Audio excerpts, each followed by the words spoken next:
Hey, bro, what's happening? Hold up. Yo, what the fuck is happening with y'all? I say it every time, you know. Look, I'm streaming this shit right now. If you watching this after it was streamed live, then you need to skip forward, because right now I'm finna wait on people to get in here. And if you watching this as a fucking uploaded YouTube video, you don't need to wait on this. Just skip ahead, get straight into the business. You know, when we start watching it, skip up a little. But as for all my people who catching this shit live on the clock, as I streamed it, I'm here with you guys, fellas, ladies, men and bitches, niggas and bitches. Yeah, what up? Oh shit. Oh man, hold on, man. I gotta. What my fucking laptop? Yeah. Oh shit, I gotta set this up. I'm tripping the fuck out. Hey, what's good with it? Hold on, y'all. Give me 1 second. I'm trying to get this shit set up the right way. Cause you know we finna really get into it. Hold up.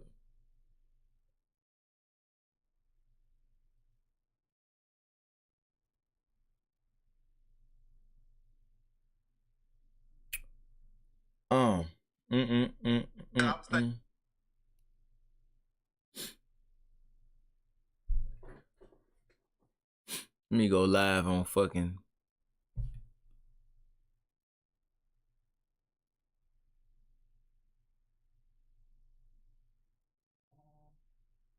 Fuck is that?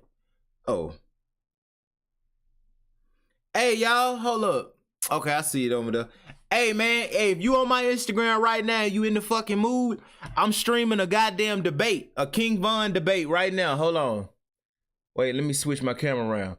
I'm finna stream this damn debate with Van Lathan, Trap Lord Ross, and Academics, and Chicago Dave. I'm finna stream this shit on my YouTube, right? I'm actually streaming right now, like I'm live right now.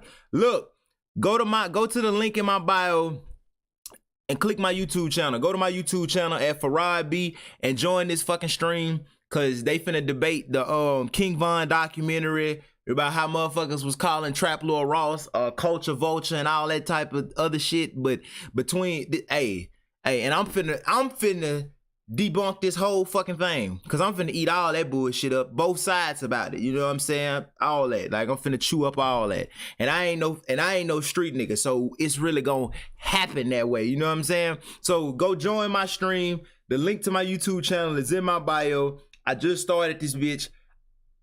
I'm finna get up off here. That's all I came to tell y'all, you know what I'm saying? And I'm finna start the video now.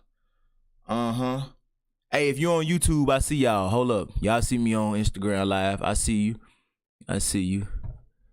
Yeah. Nah, fam, that's Van Lathan on this bitch. Hey, go to my YouTube channel, Farad B. It's the one that's verified.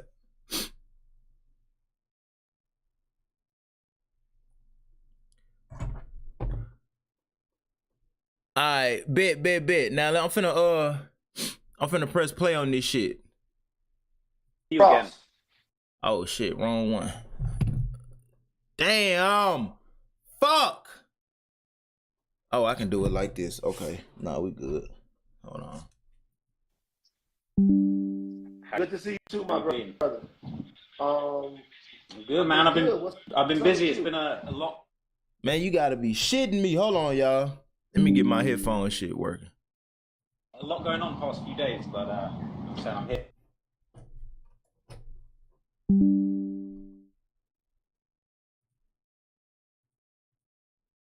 Yeah, ready to talk.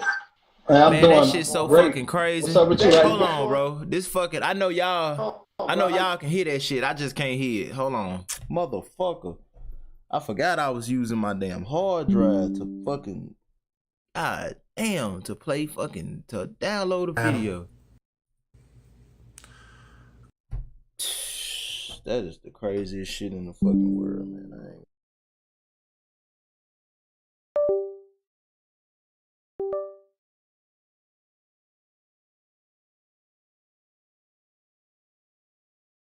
Damn. Fuck, I can't unplug that either.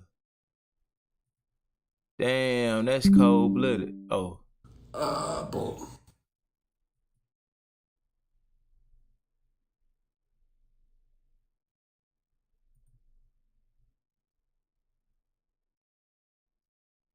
Man, fuck. Hold on, y'all. My fucking damn.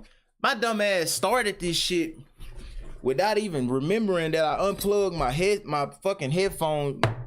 I unplugged my studio monitors so that I can use the cord from the studio monitors to connect my hard drive to my computer, because I'm using the hard drive to save the stream from the other day, and that shit taking hours to save. And I need the fucking studio monitors plugged up just to plug my headphones into, so I can fucking, ain't this a bitch?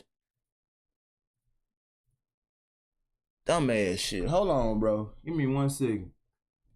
I hate when it's always crazy shit like this going on. But I got it though.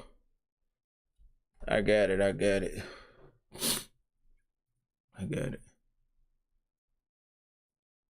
Let me see. Rap game. You know, this guy with his there amazing we raps, go. you know, these sort of deep. Yeah, he bullshit. Adam. Alright, come on, there we go. We straight. Y'all can hear that shit, can't you?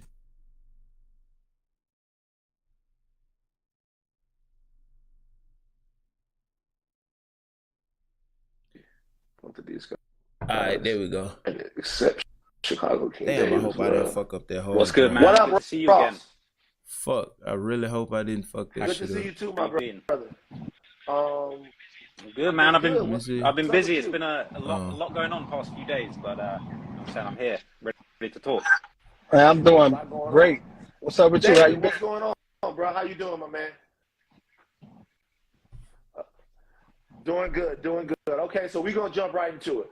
I told everybody on here a little bit about what we're talking about. With three grown men, we're gonna have a respectful and intellectual conversation about Let's see. And some of the cultural Let's see if it's we intellectual or and not, how those things nigga. might be portrayed on YouTube. Just to set the stage, King Von documentary came out on Trap Lord Ross's YouTube a couple of days ago. It's been maybe like 3 or 4 days now. I watched his entirety. I watched everything that he does. And while a lot of people liked it and thought it was informative, there were a lot of people from Chicago, King Dave being one of them, who thought that it wasn't either in poor taste or a little reckless. I know that Ross has never been someone to run from criticism of his work. And I know Dave is somebody who has a tremendous amount of interest and equity in his community and is a pillar there. So I want to provide a forum for you two guys to talk about it, and maybe we can get to a larger. Hey y'all, I'm listening to this shit. I gotta promote the stream on TikTok real quick, but I can still hear it. Y'all keep listening. We're gonna keep listening. I gotta multitask though. I'm gonna mute my mic for a moment. Unless they say some fuck shit, then I gotta hop in. Like, what made you want to do this documentary? And just let you guys know, it's called King Von, hip hop's first serial killer. And then after that, you guys can appreciate that, man. You know, good to be here with you both. You know, appreciate you, Van, for holding this, and you, Dave, for pulling up and having an open conversation with me.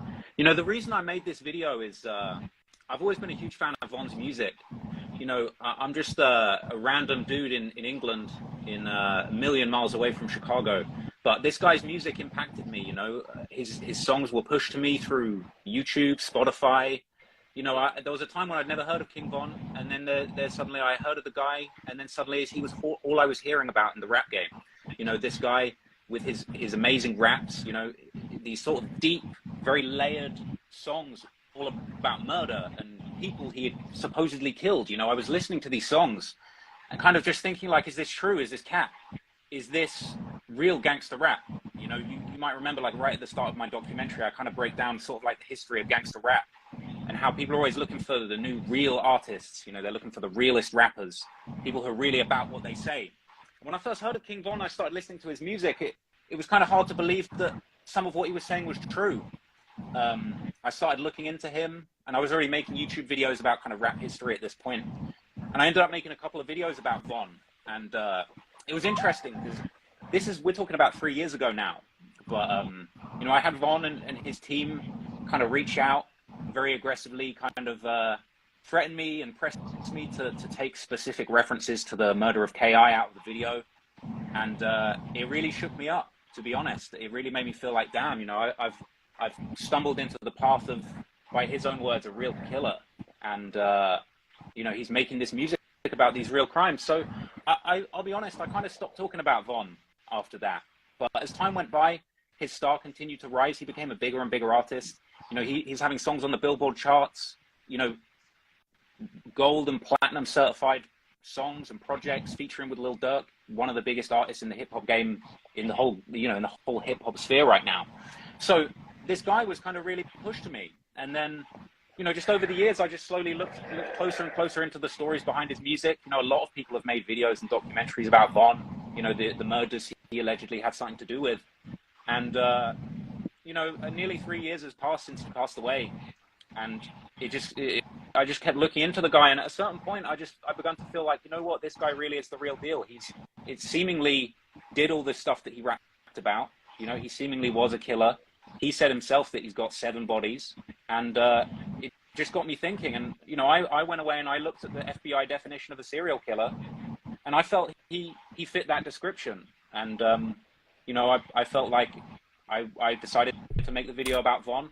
I felt people had a right to know. Shout out to my boy Ray with the damn gold badge. I see you, boy. I appreciate that, man. About the stories behind his music. These are Billboard charting songs that are being played on the radio for public consumption. And I felt like, I knew I'd put a target on my back with the video, but I felt like he did meet the requirements that the FBI have for a serial killer. And, you know, I feel like I'm not involved in that life. I'm not in a... Epidemic Sound is basically a royalty-free soundtrack company. So it's where I go to when I want to get my backing tracks for my hear that gang. And I feel like hear that you know, shit. I'm just a guy on the internet consuming music, reviewing music, looking at song lyrics. And, you know, I didn't feel like I shouldn't be able to talk about this and put the documentary out. It's obviously gotten a big response. Some good, some bad. You know, I'm not afraid of having a debate about it. And I know some people's feelings have been hurt. And I'm down to listen and maybe understand why maybe some people didn't feel good about the video. But that's my perspective. You know, the guy was super famous. He was charting on Billboard with songs talking about how many people he'd killed.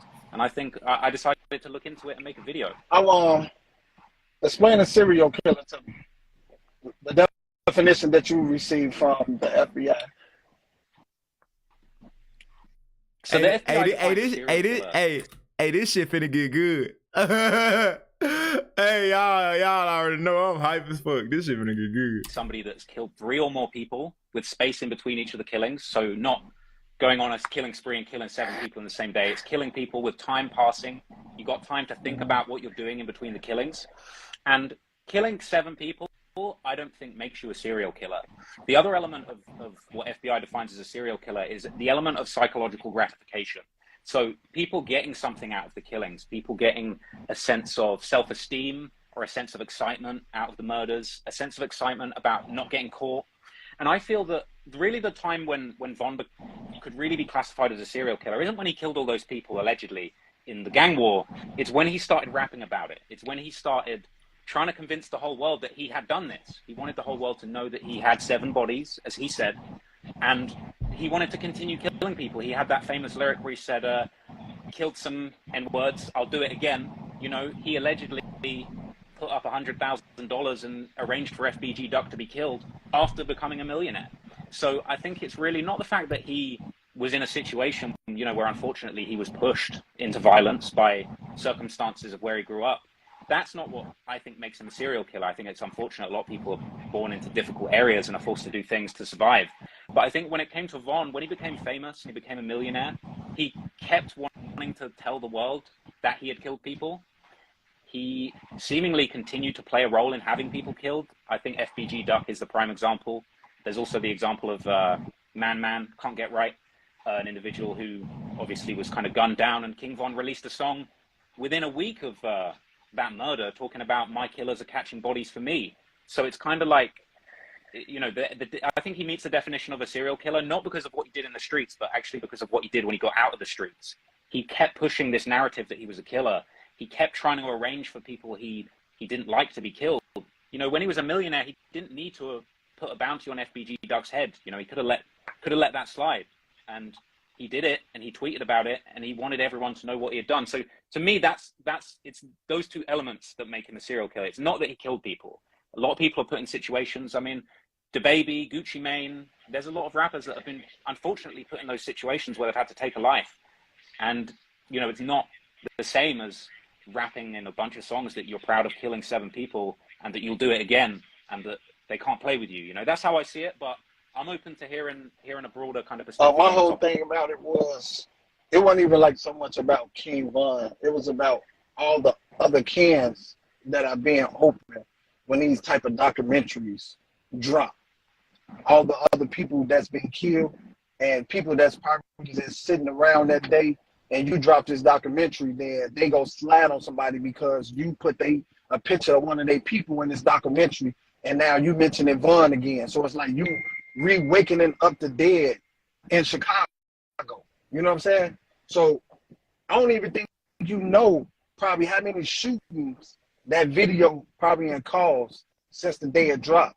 How many bodies probably in drop because of that video. How much more gasoline have been added to that whole big issue. Even though it's going on, every time it jumps into the people's eye, it gets bigger. And somebody else builds up more Hold courage. the fuck up. Hey, man, look, I was just on fucking, that was TikTok. I had went live on TikTok to just tell everybody to come over here. Hell no. I just heard that shit and it was so hard. Run that back. Cause I heard what Trap Lord Ross had to say about you know, the definition of a serial killer or some shit. I had my mic muted. And this room hot as fuck. I seen you said wonder what it smell like. Oh, it smell like body in this bitch. But I ain't musty, so it just smell like warm people. Now, whatever the fuck, I don't know. Put a picture in your head. But look. On somebody because hold on, run that back. All the other so much about hearing a broader kind of perspective. my whole thing about it wasn't even like so much about King Von. It was about all the other cans that are being opened when these type of documentaries drop. All the other people that's been killed and people that's probably just sitting around that day, and you drop this documentary, then they go slide on somebody because you put a picture of one of their people in this documentary, and now you mentioning Von again. So it's like you re-wakening up the dead in Chicago. You know what I'm saying? So I don't even think you know probably how many shootings that video probably in caused since the day it dropped. How many hell no. Wait. bodies probably in drop because of that video. How much more gasoline have been added to that whole big issue. Even though it's going on, every time it jumps into the people's eye, it gets bigger. And somebody else build up more courage to go out here and commit more killings. Hey, man, ain't no fucking way. Huh? Hey, so you telling me that if I'm Trap Lord Ross, so you telling me that I make a documentary about some shit that's already happening, and my documentary, my 1 million, 2 million views, even if that bitch got 5 million views, I'm responsible for 15 murders? But the motherfucker that's rapping about this shit, he ain't even reporting the news. He straight up laughing. I ain't even antagonizing niggas. I'm just putting shit together saying, hey, y'all, look at this. Look at that and look at that. Hey, that look kind of funny, don't it? I'm just showing y'all shit that's already out there. Like, hey, look at this news article and look at this tweet and look at this song. Hey, that look kind of, y'all see that? Do y'all see that? And I'm letting the fans come back and say, hey, we see that, Trap Lord Ross. I see that shit too. That's it. And I'm responsible for 15 murders. But the nigga that's in the song saying, laughing at these niggas, he ain't just pointing out news. No, this nigga's laughing at these niggas, clowning these niggas, antagonizing his ops, talking about my bodies that nigga done killed, songs, tweets, Instagram lives, Instagram posts, songs. We ain't got fuck the rest. Just use the songs. Me making a video just pointing out shit is gonna make 15 people die. But a nigga making a rap song talking about motherfuckers getting killed, laughing at motherfuckers that's dead, that ain't responsible for nothing, huh? So if I'm responsible for 15 fucking murders, how many murders is the rapper responsible for? If we gonna get on his ass too, right? Huh? We gonna call out the rappers, the drill rappers too, huh? Cause if we gonna call out the media niggas that's connecting the dots. Cause nigga, the dots wouldn't exist if niggas didn't post this shit. But since niggas is making songs and making tweets and making music and making posts and shit, we can't connect the dots that they don't, not me, cause I'm not in like hip hop journalism, but niggas that do that shit, they can't connect the dots that you don't, if you don't give them. You have to give niggas the dots to connect. You have to actually go commit a fucking crime. The police have to find shit and clues. Then they have to put them clues in the newspaper. And then niggas read the newspaper. Niggas search up police documents. Then nigga go search up a tweet. Then go search up a song. And connect the fucking dots using common sense. That's what the police do. The police say, well, nigga, if your phone had you at this location, and you was at this location, and your DNA was at this location, common sense tells us, nigga, you was there.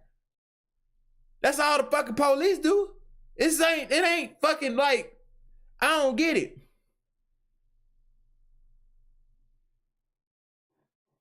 So, with that being said, a nigga like Trap Lord Ross connecting the dots, he ain't doing nothing but saying, well, if you look at this, and you look at this, and you look at this, shit, if hell, it walk like a duck, quack like a duck, talk like a duck, feel like a duck, smell like a duck, goddamn it, it got the DNA of a duck, shit, it's a robot. Come on, man, come on now, we can't do that. So it's like, if you gonna call out the niggas for reporting on the violence and say that they responsible for the violence, why don't you want to call out the rappers that's glorifying the violence? Cause these niggas don't still live in them communities.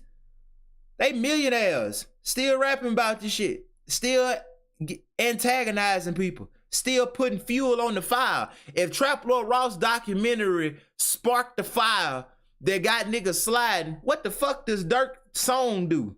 They got 40 million views. What does King Von's song do? They got 80 million views or some shit.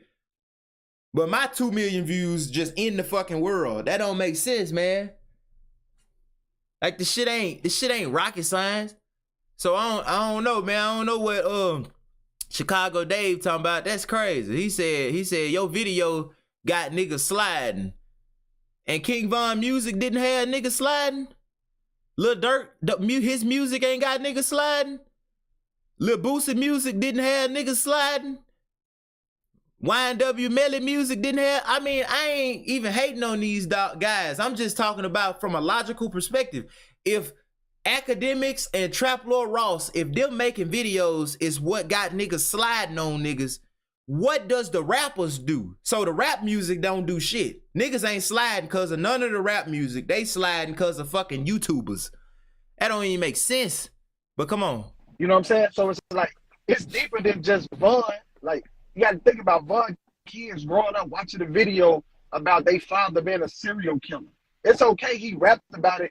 Parents and they people couldn't explain music to them because being an artist, you're a character. So I think the people that's like you, that's not really in this, not really from the culture, y'all take it as if, damn, this really Von. Oh, this really such and such. These people be characters. You ever seen Famous Dex? He be two different people. The baby, he be two different people. So just because Von was just tweeting, oh, I want to catch a body, he could have been talking about knocking down a female or something. You know what I'm saying? Nah, hell no. Hell no. Hell no. Shit no. I'm gonna make a skit about that. I actually just made it. I got it in my phone. I was gonna drop it before I stream this, But now that I done streamed it, y'all gonna actually get the joke. Man, what the fuck? Characters? That nigga say King Von, wait, bro, he say King Von kids gotta grow up listening to, you know, his dad, his kids gotta grow up watching a documentary about him being a serial killer. But niggas can explain the music. Wait, what you mean by that though? So nah, see what he's saying is that shit don't make sense, because what Chicago Dave's saying is like niggas can't explain King Von music to his kids. Y'all just can tell. What you can do is say, "Hey mama, what does Tuka mean?" You could tell him, "Oh, that's a city." Now you can lie. "Hey mama, what is this song? What did daddy mean when he said he had 5 bodies?" "Oh, he talking about bitches, baby." Man, come on, you can lie to these. Come on, man, that ain't what the fuck. Like, come on, you see, you can't lie to his kids about this documentary, but you can lie to him about the music. That's what he's saying. So that ain't no point. Like, that is not a valid point. Like, that's arguing in bad faith. Like, that ain't even a point. And then on top of that, to say he could have been talking about knocking down a bitch when he say he had 7 bodies. Like, man, that's stupid. Like, that makes no fucking sense. That's like white people saying, when you arguing with a racist white person, I mean, and you say, fucking, what the fuck? What's some shit they'll say? When you say black people be getting killed by the police at a high rate. I ain't saying other people don't get killed by the police, but black people get killed by the police a lot. It's over policing in black communities. And a white person, a motherfucker, be like, well, what was fucking all lives matter? Shit, white people get killed by the police too. I'm like, bitch, I get that, but that ain't what we talking about. You see what I'm saying? It's like you being purposefully obtuse. It's like you're willingly not trying to, even if I am right, you don't want to say it. You don't want to admit that I'm right if I am right. So rather than even consider that I might be correct in my assessment, you just gonna say anything you could say to fucking make the point that you trying to make, that, hey, cuz wasn't a bad person. And I'm not saying King Von was a bad person. I don't even believe in good and bad, or good people and bad people, or evil people and right. That's not even some shit. I don't even live by that shit. But I'm just saying, to keep yourself from having to say this person that I love did some shit, man. Like, his image, the image that he created for himself was not fucking Christian. It wasn't a Christian, happy-go-lucky image. It was an image built around, nigga, I'm tough. Nigga, people scared of me. Nigga, I fuck over people. I gets the shit done. That was the whole image. Like, Von didn't build that shit on accident. It's like Charleston White. Hell yeah. Talking about some Charleston White, just a character. If you don't ever get out of character, nigga, how we gonna know it's a character? How can you just pass off the information that Trap Lord Ross got to make the King Von documentary and be like, shit, Von a character, King Von a character, but your documentary, that's a problem. How we supposed to know, as fans and viewers, how we supposed to know King Von is a character if he never gets out of character, nigga? King Von he literally, and I'm just stating the shit that was out there. Bro literally was on a live. I don't know if that was his son or his child or whatever. It was a child. He had a kid with him. And he was literally, he put the water gun in the baby hand and said, here, shoot. He said, he told the baby, and I quote, these is his words, not mine. He told that baby, point the gun at the screen. And he said, say fuck Tuka. Say it. He making the baby say this shit on Instagram Live. He making a child say this shit. This nigga, this wasn't a song. This wasn't a concert. So you just in character, all the time in the picture. Like, damn, like, if we don't never see you outside of character, how can we say, nigga, it's a character? If all we ever see, we only see you on the internet. That's the only place we ever, it's like being in a long distance relationship. Bitch, the only time I ever see you is on FaceTime. If you never call me, I'm not even in a relationship. It's just a bitch I know somewhere. If we only ever see King Von on the internet, and anytime he on the internet, he on this gang tough shit, when do we get to assume that this must be who this nigga really is? Never. You can never say that. Well, damn, what the fuck is that? That's like saying a nigga steal from you all the time. Every time you see him, he's stealing. He steal from his mama. He's still on the internet. He posts pictures stealing. He posts fucking tweets about stealing. He done stole from you. He done stole from everybody he know. But you still expect me to let this nigga come over my house and pretend like when I call him a thief, a nigga look at me and say, he ain't a thief. That's just a character. Well, this nigga is in character 24/7. So what the fuck is that? He in character 24/7. He steal every day from everybody. So is he in character or is this nigga a fucking thief? Which one is it? But see, a nigga like King Dave ain't gonna say he a thief because he a street nigga. And the streets can't debate. Academics said that shit. The streets can't debate. Cause you already a street nigga. You will never admit to say, oh man, you right. King Von was a killer. You will never say that shit, even if I am right. So if we debating and I'm right, you ain't gonna never tell me. Because you already biased. So what the fuck is we talking about? Why is we can't even have a conversation if you wouldn't even admit that I'm right, if I am right. Like, come on, man. That shit don't even make sense. That man said King Von could have been talking about 7 bitches that he fucked. Like, really, dog? This is real life. This ain't the court. This is not the criminal. This is not the court system. You gotta do that shit in court. That's the shit you tell your lawyer, nigga. That's the shit you tell the judge. You don't tell the world that shit because the public eye don't give a fuck about it. You ain't gotta prove. You gotta prove beyond the shadow of a doubt in court, nigga. That court shit, we already know the justice system is fucking boo-boo. That shit don't do nothing. That shit is garbage. Common sense gonna be the king every day. And everybody ain't got common sense. That's how niggas get locked up who didn't do shit. And that's how niggas who did the shit walk free. That's the reason why we lock up innocent people in jail every day and we let niggas go who did the shit. Because everybody ain't got common sense and the court system is fucking garbage. So saying just cause a nigga 7 bodies, he could have been talking about 7 bitches. Man, hey, you know, I'm real with you. I'm real with you. I'ma just be real with you. Don't nobody want to hear that. Like, nobody want to really hear that because that shit makes no sense. That's a baseless argument. And if we having a debate, like, that's useless. That shit does nothing.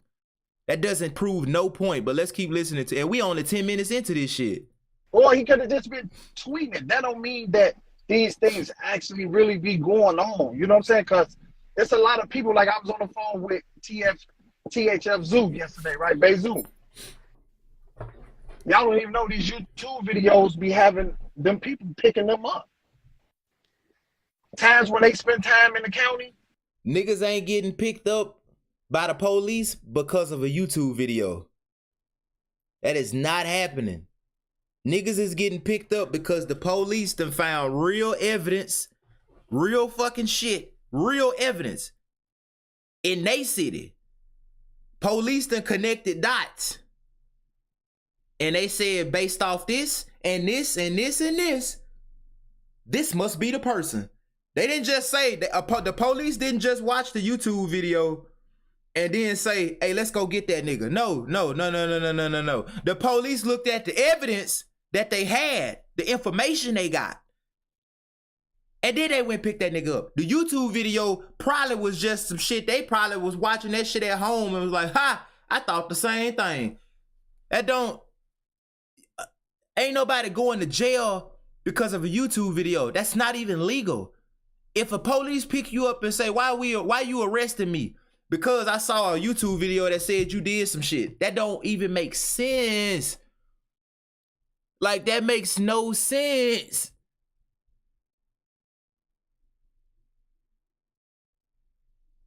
What the hell? Niggas is getting arrested because niggas is making YouTube videos? No, niggas is getting arrested because niggas is niggas is connected to real crimes. I ain't saying them people good or bad. That's just what it is. Niggas is not getting arrested because of content creators. Niggas is getting arrested because niggas is committing or connected to real fucking crimes in real life. That's like saying Young Thug went to jail because all the blogs keep talking about Young Thug. No, nigga, Young Thug is in jail because the police feels like because of the evidence they got and the niggas snitching, they feel like this nigga is connected to real shit that's really happening over there, 200 miles that way from where I'm sitting. The police Young Thug didn't go to jail because a nigga dropped a YouTube video. Young Thug went to jail because of some shit that he probably, allegedly is fucking connected to. What is we talking about?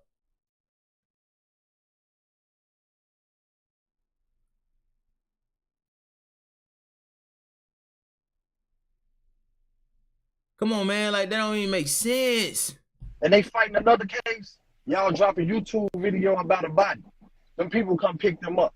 He in the crib chilling or a little less sitting in. If the police pick you up because I made a video about a murder, they didn't pick you up because of my video. Nigga, they picked you up because they found some shit that could connect you to the murder. Some text messages, some fingerprints, some shell casings, some goddamn a hat, a belt, a piece of eyelash. They didn't pick you up because of my YouTube video, nigga. They picked you up because they found some shit that looks like your ass knows something. That's why they picked you up. What the hell is we talking about? During his time, he getting picked up. All because of YouTube videos. And Von didn't tell you, oh, I killed K.I. I killed this person. I killed, it's all speculations, but I understand like your whole point. Like he put it out there for the people, right? But I just be wanting y'all to think about when y'all put these videos out about the people that's still living in these communities that's can possibly end up shot, killed, or just a whole nother war.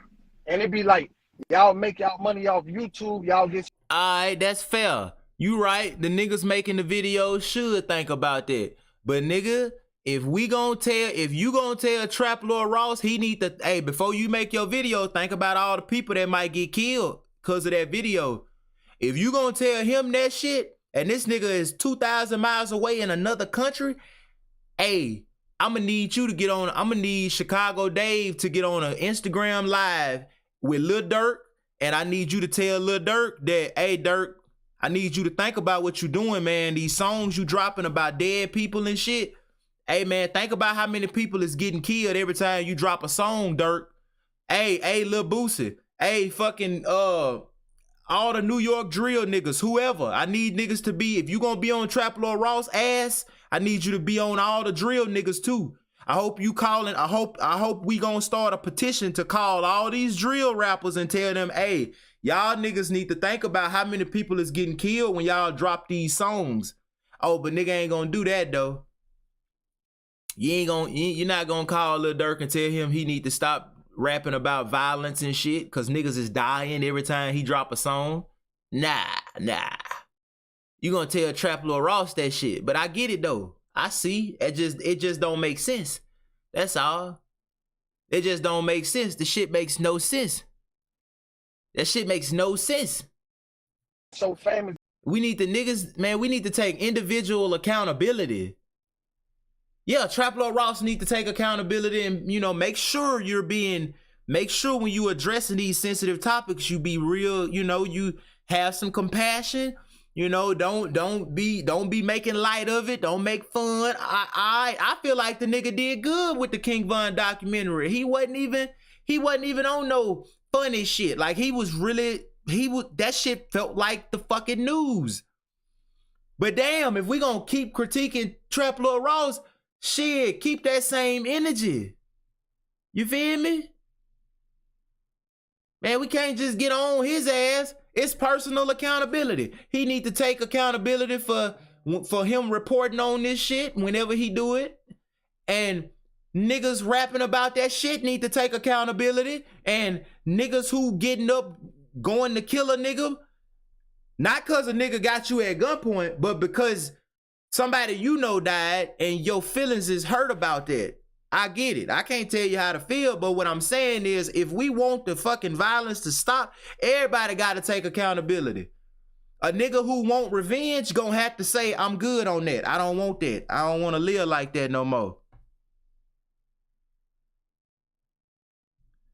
You know what I'm saying? A nigga that want revenge gonna have to be like, you know what? Killing this nigga ain't gonna bring my cousin back.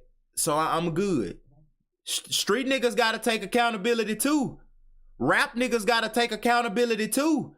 The rapper need to stop rapping about the shit. The street nigga need to stop being a street nigga. He need to turn into a civilian. And the fucking journalist like Trap Lil Ross, that nigga, he need to keep doing what he doing. Be sensitive when you fucking report on the shit. But see, everybody don't want to take accountability. We want to blame this shit on one thing.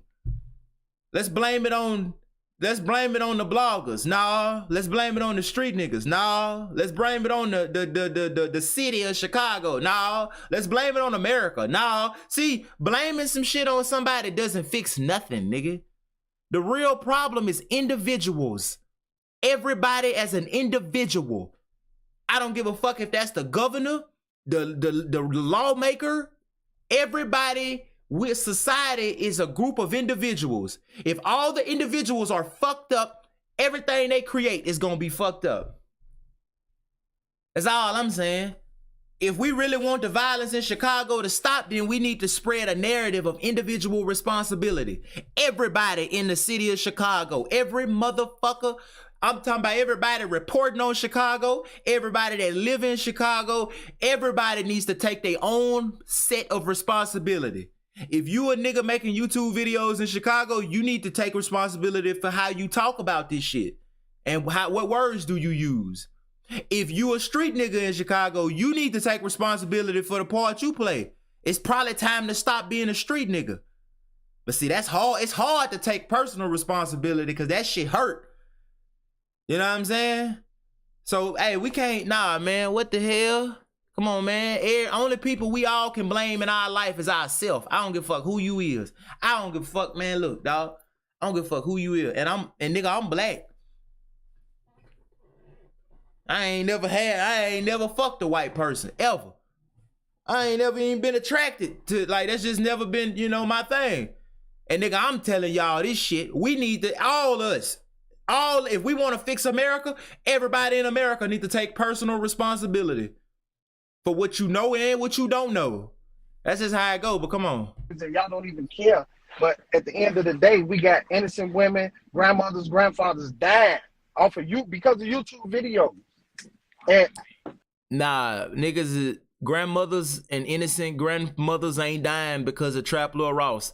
They're dying because niggas is picking up guns and going to kill people. Nigga can say, well, that grandma would be alive if you wouldn't have dropped your YouTube video. Or you could say, well, nah, that nigga would be alive. That grandmother would be alive if that nigga didn't pick that gun up and go shoot that nigga because he saw my YouTube video. How come cuz couldn't have seen my YouTube video and still not pick the gun up? So we just acting unconsciously? So how come, don't we need to talk about the fact that this nigga wasn't able to see me make a video and not go shoot somebody? Let's talk about that too. Individual responsibility. I'm responsible for dropping the video, but that nigga responsible for picking the gun up, walking out the door, getting in the car, going to shoot at a nigga and killing a grandma on accident. That ain't my fault, nigga. What the hell? Like what? Come on now, you know. He said that Kriya yoga had me feeling good this morning. About to do it again in 30 minutes. Hey, boy, hey, yo. That's what I'm talking about. Hey, y'all, hey, gang. I'm going to put y'all on before I get off here. Come on. No, I mean, Because of me. your video, I'm pretty sure it's smart. Because I've been on the phone with people and they was mad about the Lil James situation. Like when you put the wrong picture up there. That created something. You know what I'm saying? Like, you don't really know what really came from that. You know what I'm saying? Because you put that body on Vaughn. Now, I've been using Tubebuddy for the last 2 years, and it has they slide on somebody from O Block and they accuse somebody over there now. All because you put the wrong picture up there. Nah, nigga. They didn't slide on nobody from O Block because he put the wrong picture on there. They slid on a nigga from O Block because they went to slide on a nigga from O Block. Do you want people not killing people because the law say so, or because they got a lot of money in their pocket? I want to live in a world where niggas ain't killing people because that ain't who they want to be. So the only way to stop this nigga from killing them people was if I would have put the right picture up there. That don't make sense. Once again, hey, I'm finna tear this whole live up because none of this shit makes sense. So because I put the wrong picture up there, it's my fault that nigga got up and went kill somebody. Nah, cuz that don't work. It don't work like that. Yeah, I put the wrong picture up there, but it don't matter what the fuck I put up there. At the end of the day, it is a personal decision to pick up a fucking gun and go shoot somebody. So whoever he went and shot, he killed them people. Because he was not able to fucking live within himself. He didn't know how to conduct his human self or some shit. But that ain't, you can't blame, that's like, man, that's crazy. That's like if you call me a bitch and I beat your ass, and then I say, well, I beat your ass because you called me a bitch. Like, yeah, I did that, but no. I beat your ass because you made me feel bad. You disrespected me. It is not your fault that I fucking couldn't feel the way I wanted to feel even while you called me a bitch. Can't nobody make you feel nothing. Oh man, you wearing pink clothes, so you making me feel scared. Nigga, if you can't still be normal while I'm wearing pink clothes, I don't need to take off my fucking clothes. That don't make sense. Well, she called me the N-word, so that made me feel bad, so I beat her ass. Nigga, it don't work like that.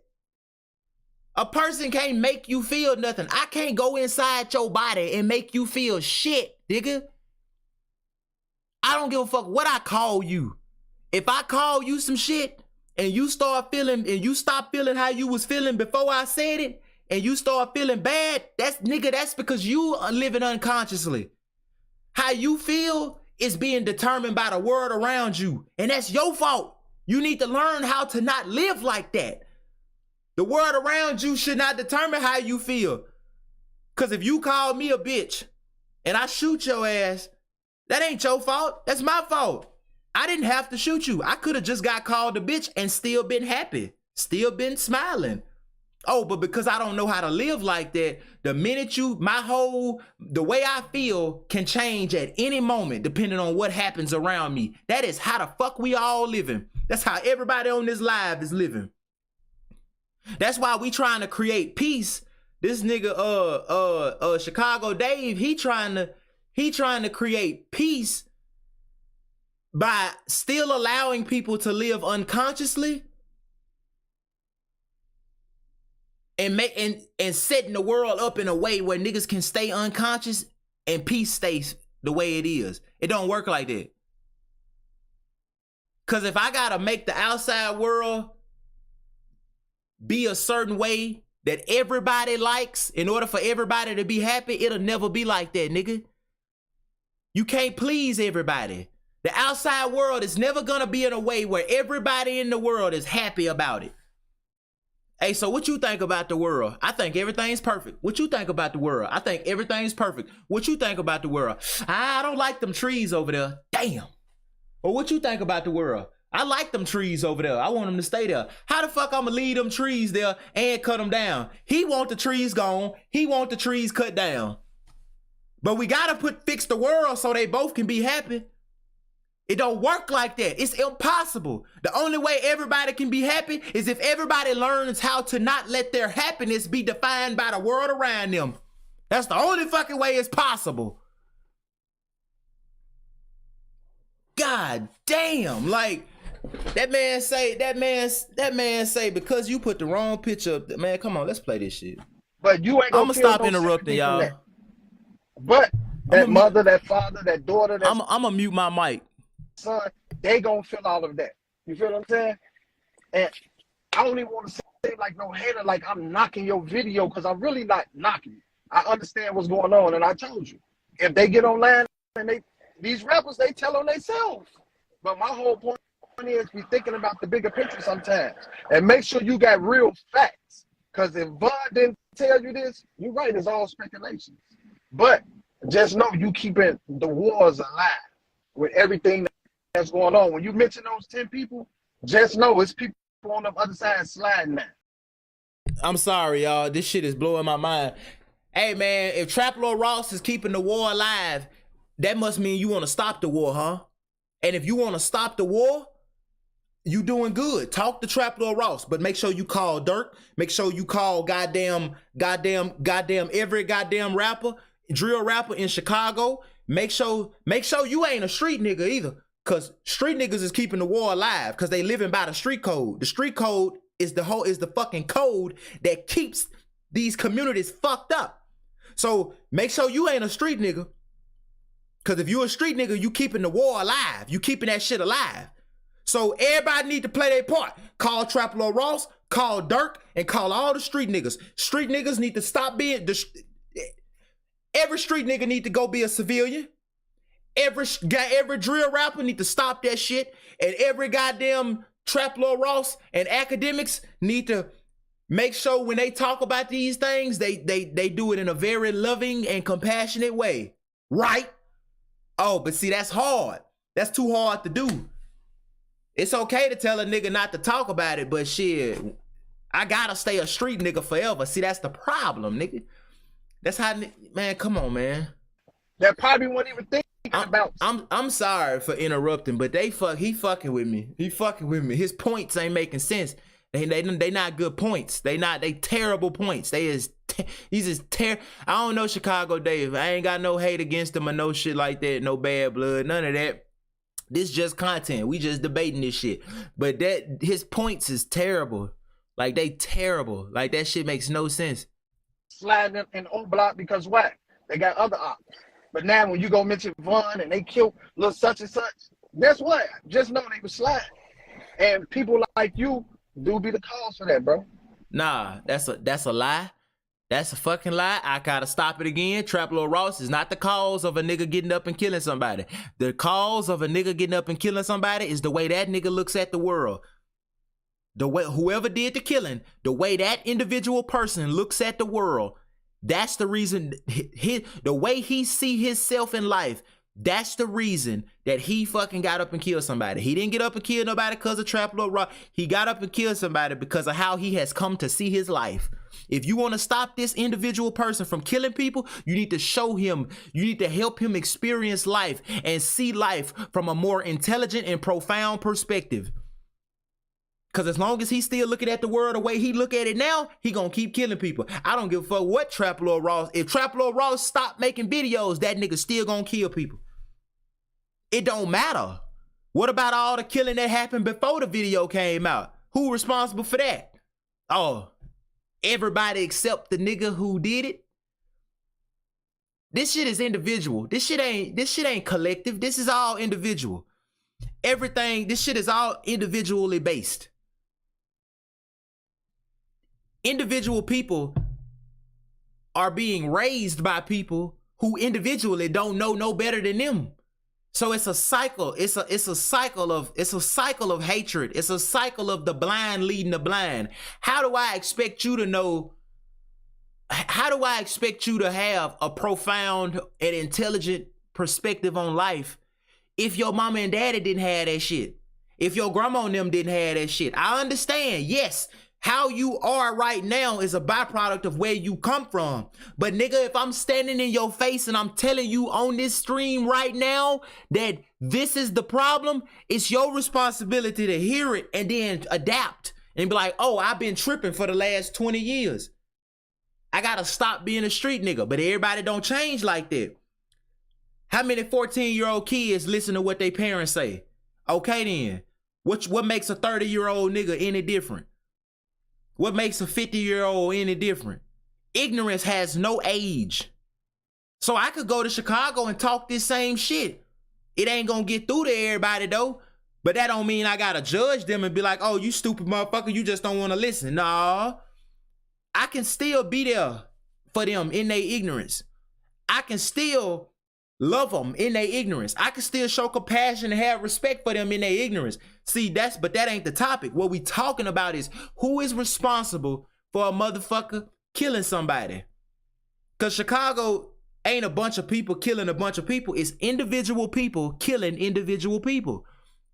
If we talking about who responsible for people killing people in Chicago, it is the people killing people, the individual, whoever picks up a gun and say, I'm finna go do this. That person is responsible for what he's doing. Now, does he know any better? Hell no, because if he really knew some shit, he wouldn't be doing that. If he really knew some shit, the president wouldn't be fucking crazy. If everybody really knew some shit, the government wouldn't be corrupt. Politicians wouldn't be fucking liars. Rich people wouldn't be greedy. Certain people, you get what I'm saying? But these people, everybody in our society, none of these people know no better. That's why you see them doing this shit. That's why you got racist motherfuckers. That's why you got prejudice ass. That's why you got racist motherfuckers. That's why you got black people who do racist shit. That's why you got greedy ass billionaires. That's why you got niggas in the streets killing each other, because none of these motherfuckers know no better. But somebody gotta care about them. Or unless you just gonna leave your kids on the street because they being hard-headed. All right then. But hold on, y'all. My phone ringing. Hold on. And I just want you to know, why you make all your money and you chilling in the UK, keep that on your mind. And make sure that you putting some reserve funds away and you be sending money back to these neighborhoods to help bury some of these babies. Because this is how deep it is. Because it be a lot of babies getting buried because of YouTube videos. It's a lot of people getting locked up because of YouTube videos. And that was my whole point with my video. So I'm gonna jump in real quick right here. Two things. Number one, I'm gonna say something for the people on the chat. I see Balo down there. I promise that this will be a conversation between these two guys. If Ross wants to talk to Balo later, or if that's cool with these two guys on the live, I'd love to have them in. I see what you guys are saying, so I'm not ignoring y'all. I do want to come back to Dave real quick and ask Dave something before we go to Ross. Dave, I think there's going to be a lot of people that are going to have, I just asked you this, are going to have a hard time believing that there's anything outside of a specific culture that exists in Chicago that can be, that the violence there can be blamed on. Now, I was down there. What he say? What he just say? Run that back. Come back to Dave real quick and ask Dave something before we go to Ross. Dave, I think there's going to be a lot of people that are going to have, I just asked you this, are going to have a hard time believing that there's anything outside of a specific culture that exists in Chicago that can be, that the violence there can be blamed on. Now, I was down there, I talked to you, and it seems like for people that grew up in certain parts of the city, there's just an understanding of how things go. So it's your belief, and before I move on to this, I'll say one more thing. It doesn't seem like any other rappers from the areas that they don't want it seems like part of their reputation and part of their personal identity is to let people know the stuff that they're doing. So I guess what I would say, the first thing I would jump out is it okay when they say that they're killers and they want to kill people inside on their ops, but not okay when somebody else who might be covering them says that that's what they said?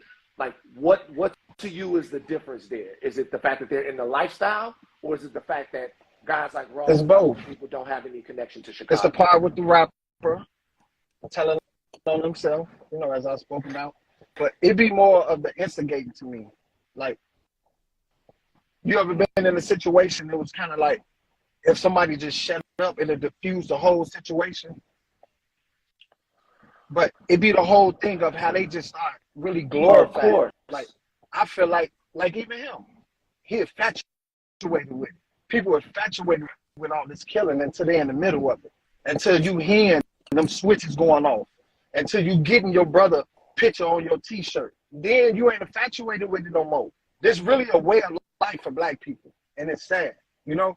But I just don't like when it's really being glorified like that. Because it's like sometimes just shh.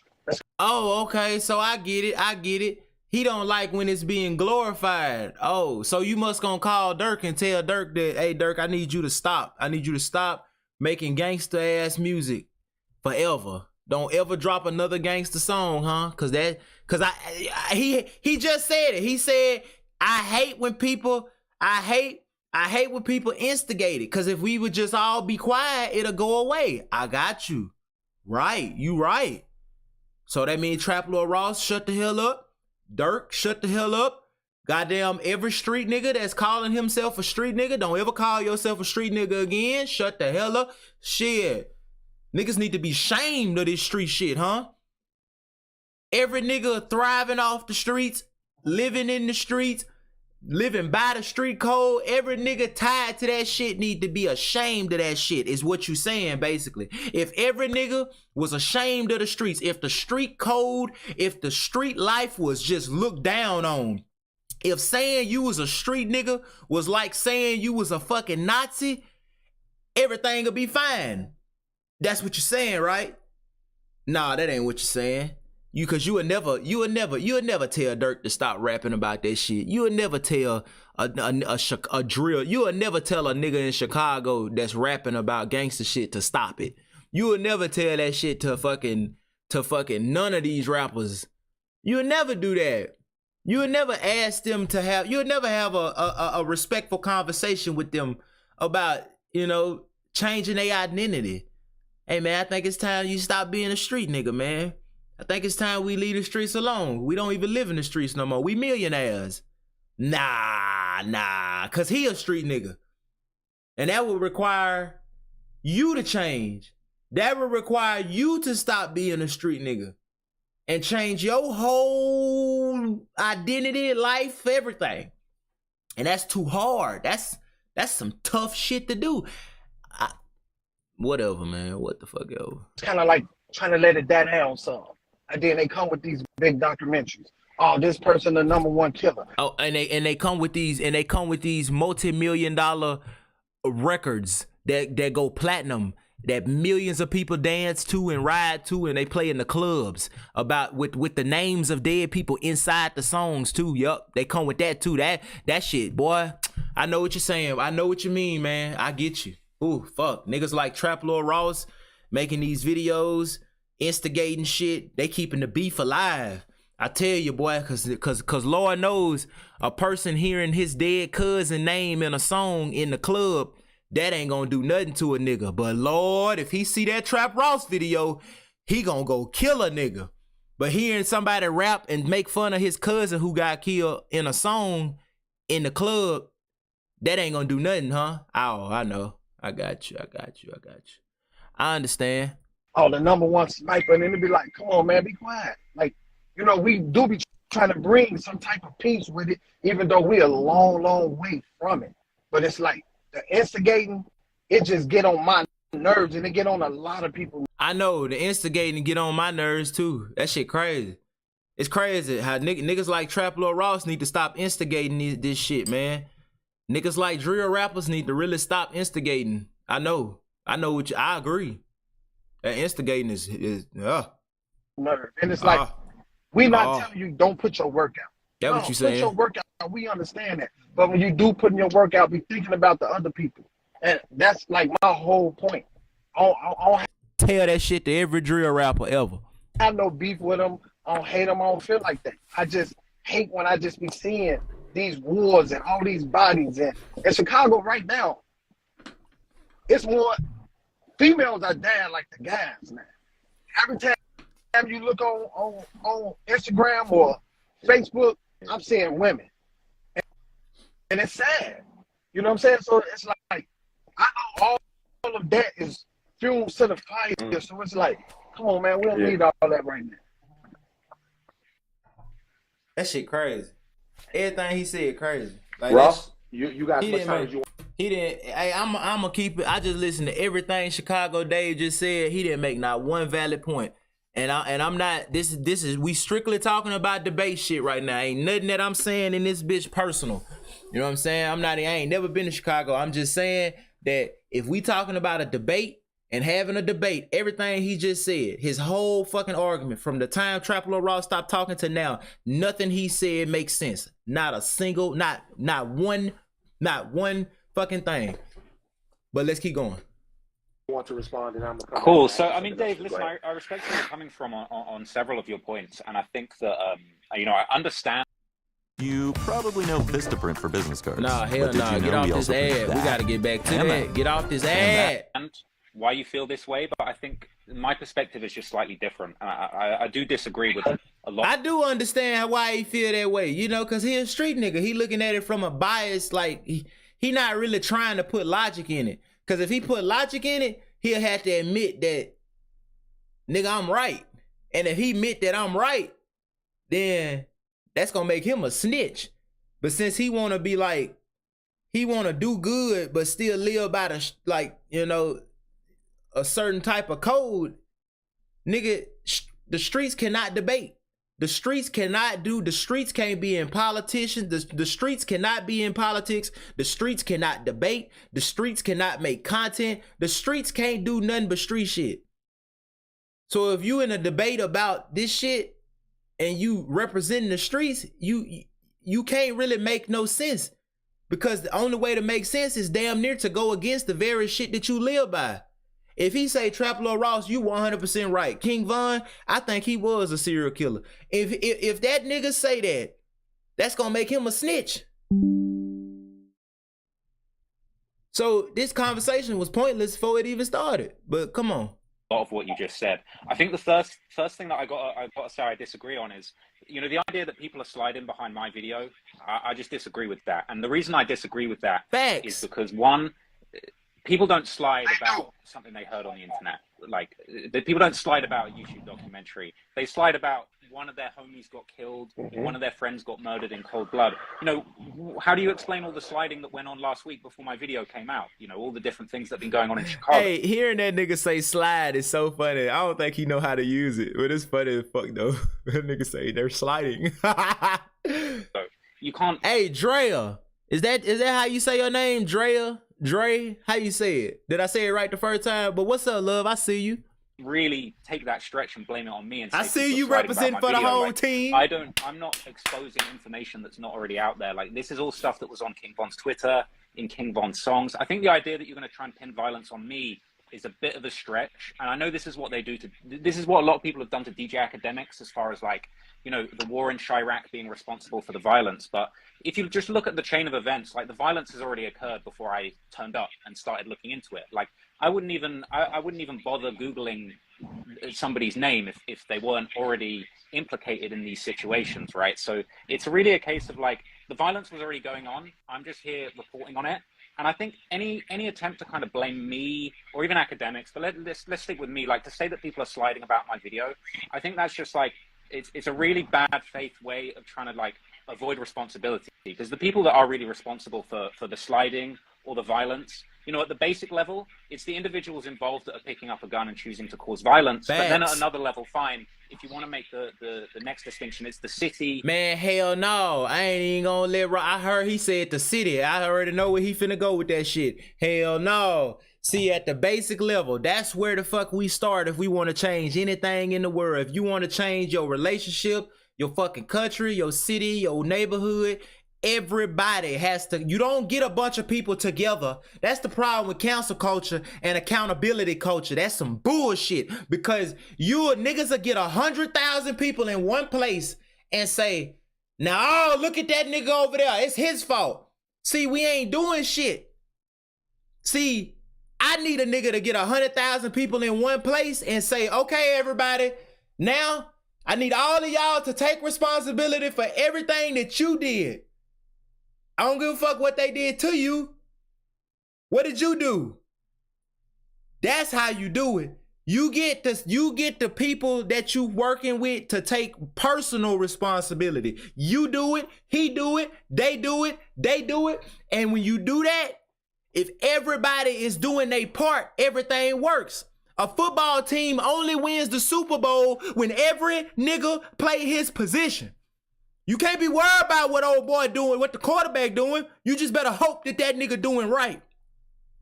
You the wide receiver, nigga. You be the best wide receiver you can be. He the best quarterback. He the best fucking defensive lineman. All y'all niggas, when everybody plays they part to the best of their ability, motherfuck what the other niggas is doing, that's how change happens. And yes, we so far from that shit, everybody gonna have to play their part, and the people playing their part gonna get fucked over until it catch on. But we need niggas who gonna plant seeds right now, knowing that they ain't gonna reap the benefits of that shit. We need people who willing to be like, too willing to be God-like, while everybody else be evil.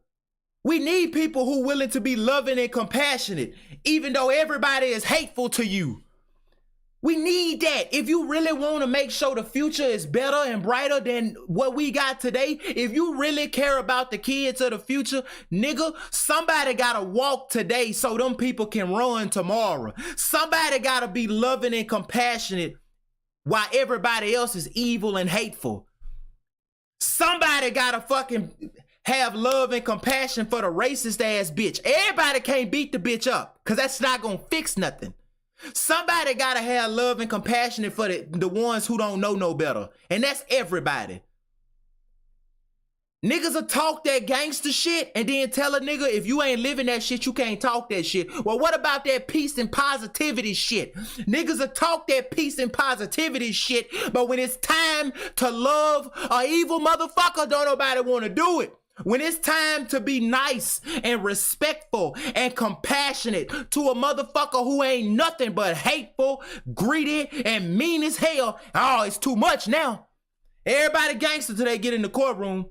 Everybody positive until you face to face with a fucking racist. Till you face to face with a nigga that done killed somebody in the past, but he don't do it no more. Till you face to face with a nigga that done raped a bitch in the past, but he ain't raped nobody. He don't rape people no more. Everybody want to be positive and follow fucking and be all holy and shit until it's really time to do that shit. Until it's time to give back to a world that ain't gave you shit. Until it's time to take care of people that didn't do nothing but cause you pain. Until it's time to reach out and help people who need help, even though they wronged you in the past. God damn it. Everybody walking that positive energy shit until it's really time to do that. That's all I'm saying.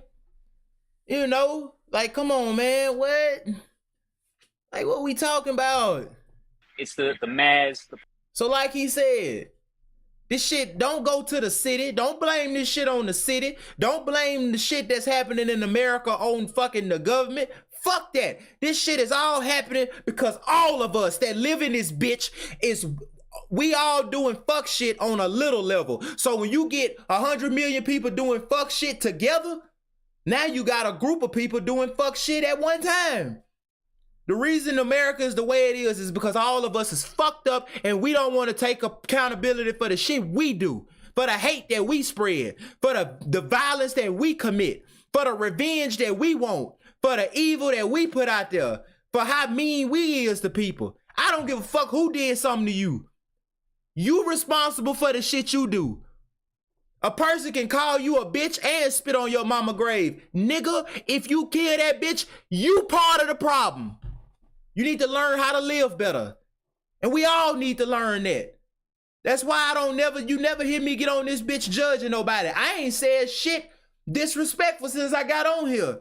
Even though nothing he said made fucking sense. I ain't, you know.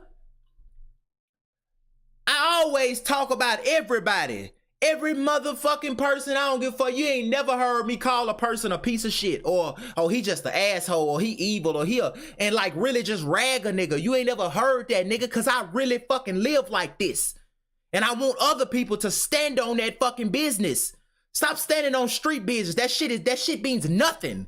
Stand on some business that's really gonna change the world, nigga. Be an example of a person who can have joy in their heart, even as everybody does them wrong. Be a person who can be a motherfucker that's gonna be loving and compassionate and kind and thoughtful, no matter what a motherfucker do to you. Show the kids how to live like that. Revenge is easy. Everybody want revenge when something happen. At least motherfuckers who living way down here, yeah, they do. But show the kids how to live another way. Kids got plenty of examples of how to get revenge, because every motherfucker want to hurt somebody that wronged them.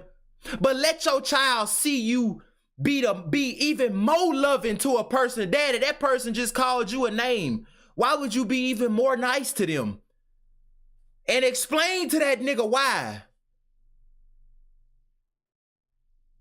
But see, niggas ain't, man, get the... Come on, let's go and play this.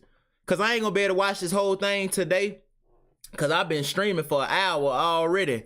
And we ain't but 19 minutes in this shit. But I'm going to definitely, we going to finish this. I ain't going to, whenever I do stop watching this, I'm going to start this bitch right back up. I ain't going to watch no more of it.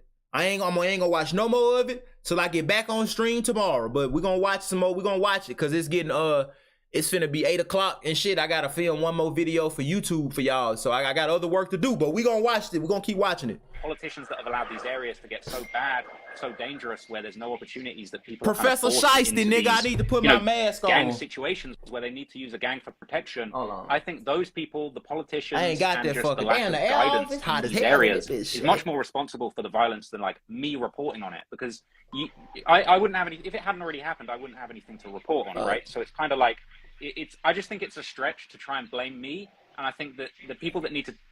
For my genuine opinion is the people that really need to take accountability is like the city, the police, the mayor, because let's be real, like Chicago is a fucked up place. It's been in a messed up situation for the past 20 years, realistically, 20 years plus, where these things have been allowed to happen. People, someone like Von, setting aside his music career, like we shouldn't have had a young guy that's in a situation where their father's getting killed when they're 11, right? He's already starting off at a disadvantage with that situation, right? So it's kind of like the circumstances that exist that allow young people to fall in these dangerous situations, whether it's gang violence or you've got situations in Chicago where people are doing robberies and that's going wrong and they're ending up in, people are ending up hurt and killed as a result of that. But like at the end of the day, I think it's just such a stretch to try and blame me and YouTube videos when really all we're trying to do is report on what's going on. Like you've got a guy like King Von who's making Billboard charting songs about how he's killed 7 people.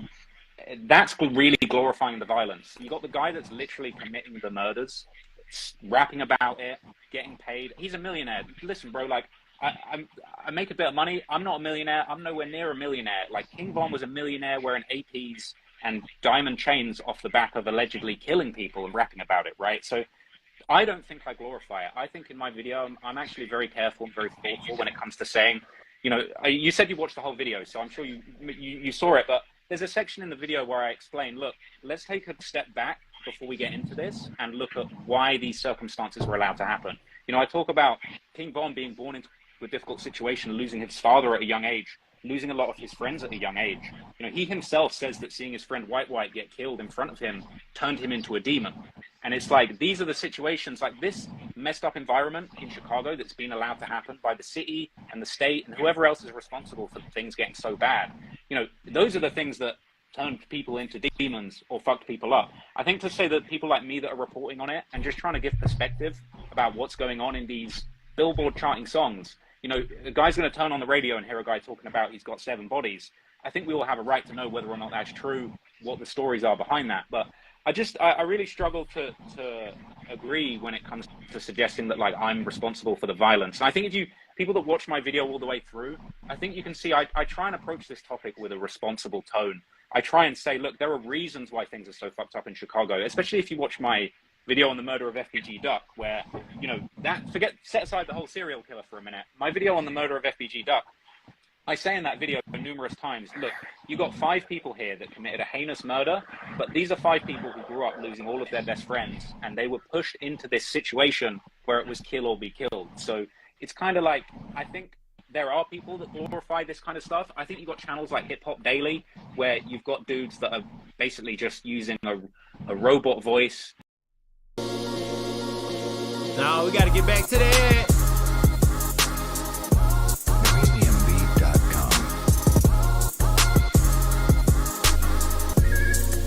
I'm gonna get that boy that money. I ain't gonna skip the ad. I ain't gonna skip it. I'm gonna let him have that one. All right, I'm gonna skip it now. To just fucking, you know, make the easiest, cheapest, most sensational way of cashing in on these bodies. But I'm not one of those. I try and approach my topics very responsibly. I try and do the research the best I can possibly do. And I'll admit, my video had a couple of mistakes in it, a couple of wrong pictures that we got fixed, but that's facts. And I'm willing to admit that, but I don't think that it's fair to say that, like, you could say that my video is responsible for violence. You know, the majority of my videos on gang conflict, I'll usually end the video saying the violence has to stop. You know, if you ever see my project on the Jacksonville gang war, I end that video by saying this has to stop. We got to try and find a way of improving things in these areas. And I think that it's just a stretch to necessarily say I'm responsible or I'm stoking it. Because if that's the case, then why was everybody sliding before I dropped my video or before I was making YouTube videos? This has been going on for decades. So that's my view, but, you know, I'm interested in your response. All right. I'm gonna jump in and throw one more question back to you, just like I did to Dave, real quick. So the societal conditions that exist in Chicago and the culture that exists in parts of Chicago that kind of perpetuates this cyclical violence, obviously those things don't have anything to do with Trap Lord Ross or with any video that you might put up. We can all say that, right? That goes for any place. But do you see any merit to the idea that there might have been somebody somewhere, because the video already has 1 million views. And when I watched it, obviously you're good at what you do. It's incredibly well done. But when I watched it, I knew that this would be a big video. It'll probably get to 5, maybe even 7, 10 million views. Do you see the possibility that there might be somebody that goes, you know what? I forgot about all of this, or I'm not I haven't been really on this, or this hasn't been top of mind, or look at the amount of people, or when you see a picture of somebody that you love that might have been X'd out by the other side, that puts a battery in your back. Do you see that as a possibility from your content? And if you do see it as a possibility of your content, what is the overarching value of your content that you feel like undercuts the notion that there's even a possibility that it can lend itself So I to personally actual don't violence? believe that at all. Like, straight up, I just don't believe that. Nah, hell no. I ain't even finna phone. I don't know what the fuck Trap Lord Ross about to say in response to that. But nigga, in response to that, I know what I'm finna say. Man, yeah, it's a possibility. It's a possibility I could put on a fucking broke fam. It's a possibility I could put on a goddamn swimsuit and go to the fucking beach and a motherfucker hate the colors I got on, cause them the colors his grandma got murdered in, and blow my fucking head off on the beach. It's a possibility that I could drop a video about a comedy skit about bitches who cheat and don't take accountability, and a nigga say, my bitch cheated on me with my brother, and I don't like the fact that Farad made this video. It's a possibility. But once again, nigga, we got to stop living unconsciously. We gotta stop trying to make shit outside. We gotta stop trying to get people to be certain ways by changing shit outside. Well, we get people to be more nice by giving them money, by giving them better jobs, by fucking making new laws. That's how we get people to feel better and be nice people. Oh, we can get people to be nicer if I just make different content. Yeah, you right. I'm not saying niggas shouldn't take, Trap Lord Ross needs to take no accountability. If he's fucking up, yes, take accountability. But there's a thin line between I'm fucking up and committing a transgression in the world and you fucking tripping. Because how much more, that documentary he made was not fucking, he wasn't playing. He was literally reporting the shit. How much more can a nigga improve? If niggas is killing niggas behind that documentary, man, goddamn, at some point we need to say, hey, it ain't the documentary now, nigga. Y'all, I need to holler at y'all niggas.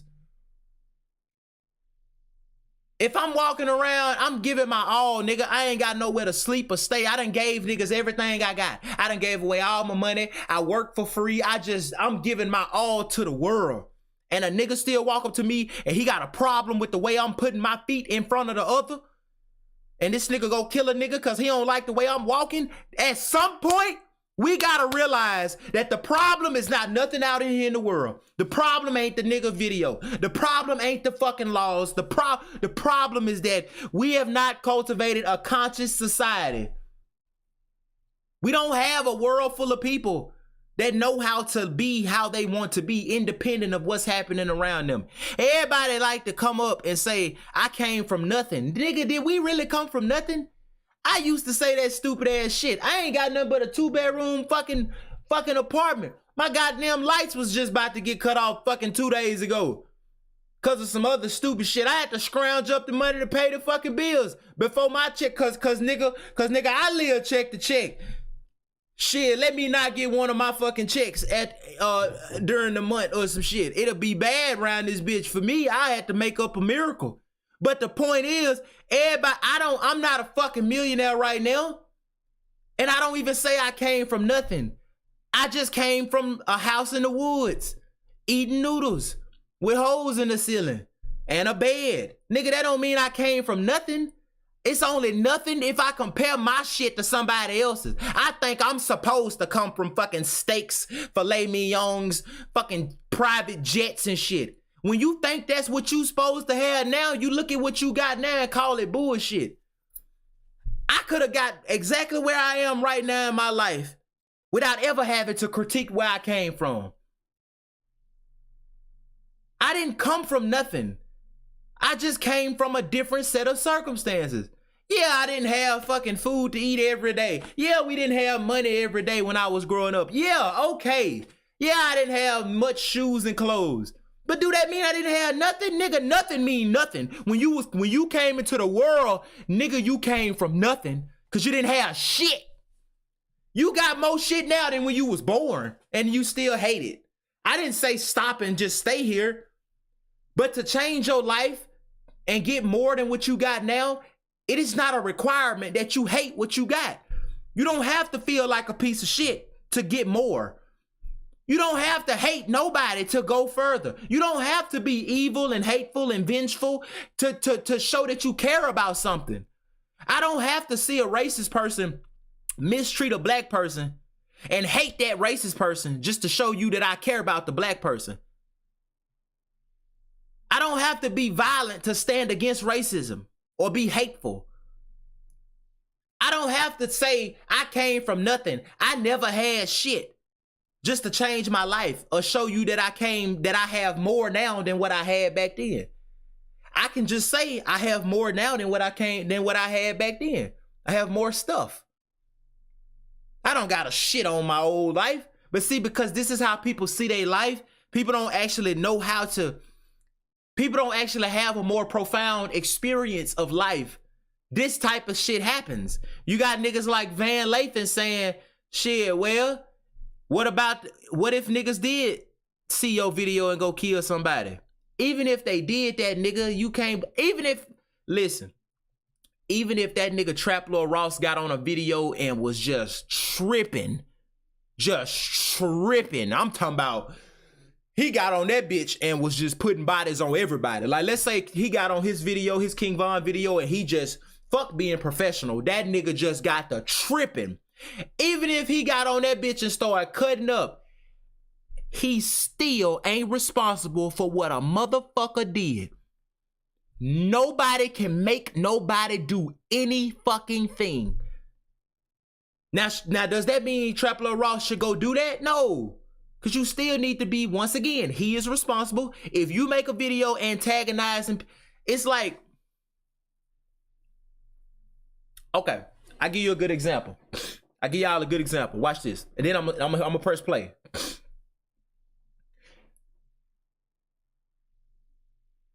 If you hate, if me and you, imagine if we was best friends, right? Me and you, we is tight though. But imagine if we was like best buddies in real life, and we could go places and do shit together. Now let's say you don't like people that slurp when they eat noodles and shit, right? Now let's say I know that, but let's say I don't give a fuck what you do. I'm gonna be okay. All right, now follow me. Follow me. Now, if I know that if I slurp these noodles, my friend is gonna lose their mind. My friend gonna go crazy if I slurp these noodles. Now, them going crazy isn't my fault. That's just that they don't know how to live. They don't know how to, they over there, look at them. They over there all peaceful right now. But if I start slurping, they don't know how to remain peaceful as I slurp these noodles. So if I start slurping, they're going to unconsciously get fucking mad, and they're gonna blame it on me because I was slurping. Now, how they respond to my slurping is not my fault, but it is my fault if I know that they're going to lose their mind, but I antagonize them anyway by slurping. You get me? So even if I start slurping and you start tripping on me, that's my fault because I knew you was gonna do that and I started doing it anyway. It's like if you go bothering old people in a nursing home, they don't know no better, they tripping, but you start scaring them anyway. Yeah, you responsible for that. He responsible for the fact that he can't stop tripping, but you responsible for the shit that you did.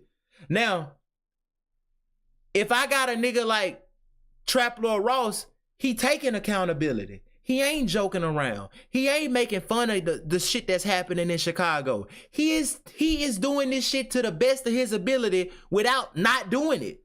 Cause anything more than what he doing, y'all just basically saying, I want you to stop making videos. And that's fucked up. If this nigga is being respectful, he being considerate, he being kind and compassionate about it, and you still go do some fuck shit, that's not on him, bro. Now, if he made his video purposefully to piss you off, that's on him. But if you get pissed off, that's still on you. If a nigga come at me and he say, call me the N-word just to make me mad, he responsible for that because he said that shit just to make me mad. But if I actually get mad, I'm responsible for that. None of this shit is connected. It's all individual responsibility. Once you take that out, the whole thing fall apart. So whatever the fuck Van Lathan talking about when he talking about fucking, man, come on. Because if that's true, then by the same notion, you got to tell the Chicago Tribune to just stop reporting complete media blackout on every murder that happens in Chicago. Because bear in mind, the majority of the exactly. If me making video got a nigga ready to go kill a nigga cause he saw some shit that he didn't like, what the fuck is the difference between the news? If a nigga read the newspaper and see some shit he don't like and he gonna kill a nigga, should we stop making newspapers? All right then. Information in my video, it's clippings from the Chicago Tribune, Chicago Sun-Times, original reporting on these situations going on. You know, you can't just suppress the facts. Like, if somebody gets killed, you can't just have a media blackout and say nobody can ever talk about that this ever happened in case violence continues to happen. And we all know as a fact, if somebody gets killed in one of these conflicts, it's not people aren't sliding on the Chicago Sun-Times.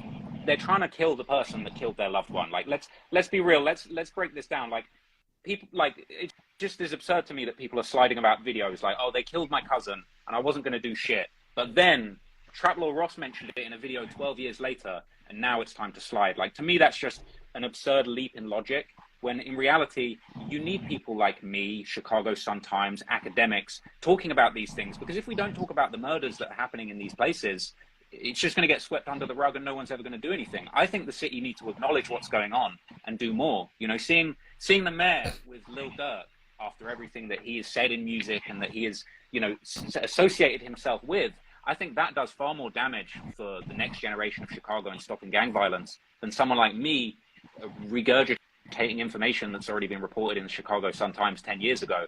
But at the same time, I can totally understand if the one thing I can walk down on what you're suggesting is I can understand why it would definitely hurt people's feelings if somebody that they lost many years ago in a gang conflict is being mentioned again, that maybe they've forgotten. It's maybe opening that old wound. I can understand why that might hurt somebody's feelings, but at the same time, this is all derived from a guy, King Von, who was on songs talking about he killed 7 people, his own words in his own songs.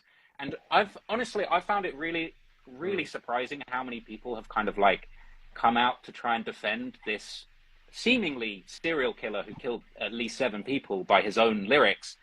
And no one spares a thought to the young black men and women that this guy allegedly killed.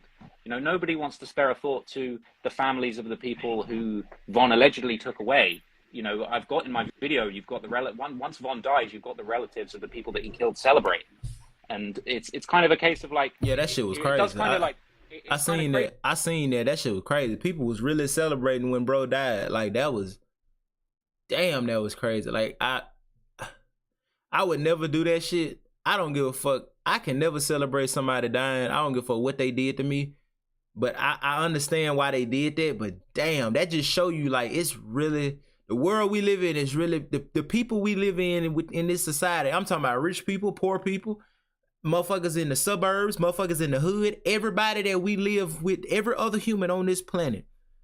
The people we share this earth with, they so lost, bro, that it's scary. Like, damn, like that's some, to celebrate somebody dying, that shit is like, it take a special type of motherfucker.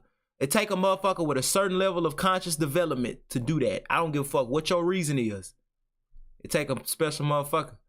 Crazy to me that so many people are coming out trying to defend Von when, you know, the reality is this is the guy that was killing people. If people are sliding, it's because this guy killed one of their friends. It's not because me or the news or academics are talking about it. And that's the way I see it. Maybe not everyone agrees, but that's my perspective. So, I mean, he making to good you, points. making- The only good You got point, some point.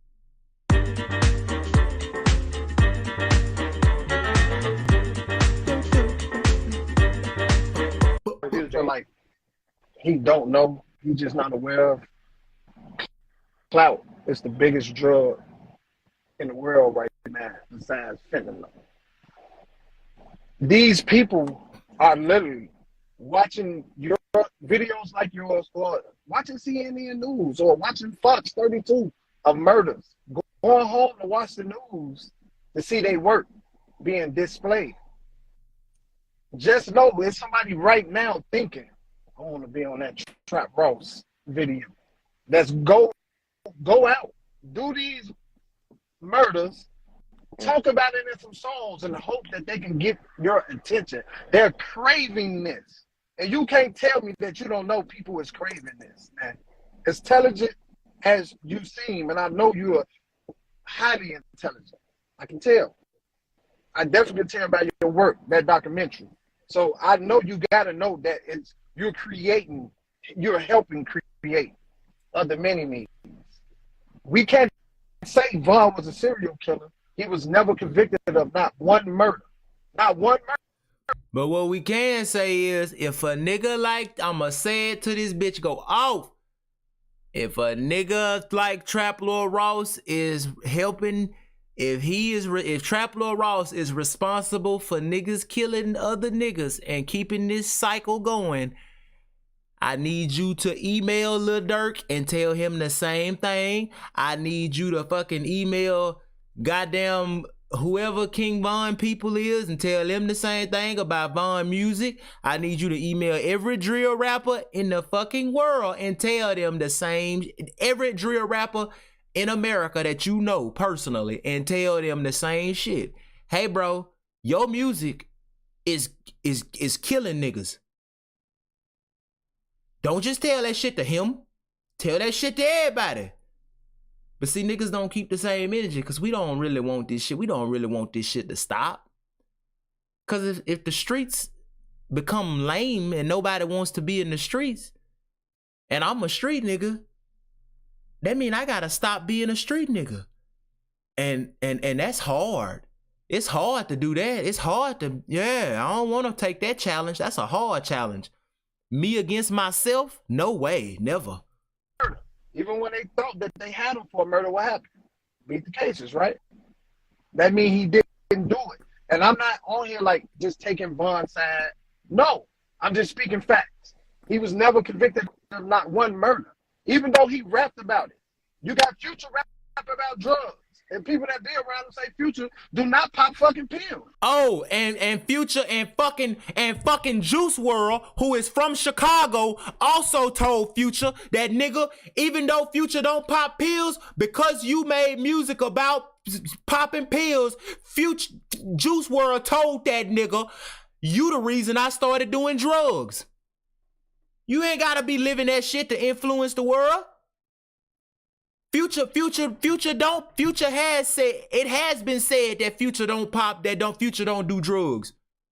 But he rap about it. And because of that shit, Juice WRLD decided to pop. Juice WRLD told Future before he died, you the reason that I do drugs. Oh, okay.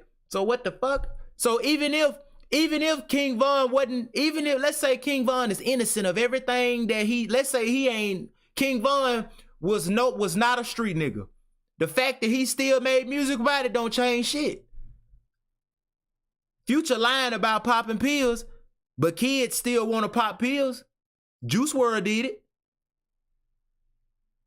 because of Future.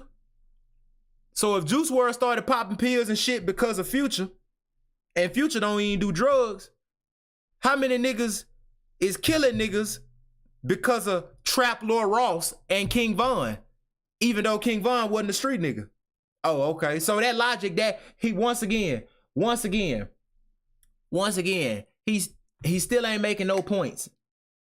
You still ain't making no points. You ain't saying nothing, man. You ain't saying nothing. People just put things that sound good to people. I'm pretty sure, Van, you done heard this. They say Future talk about Molly and all this shit. And guess what? You don't see him off no Molly. People in Chicago. That nigga Pluto get high though. Future. I don't know. I'm not about to stop you, Dave. Future like to get high. But I don't know. See? Now look, the only way you know that is if you was there with him and you was getting high with him or something.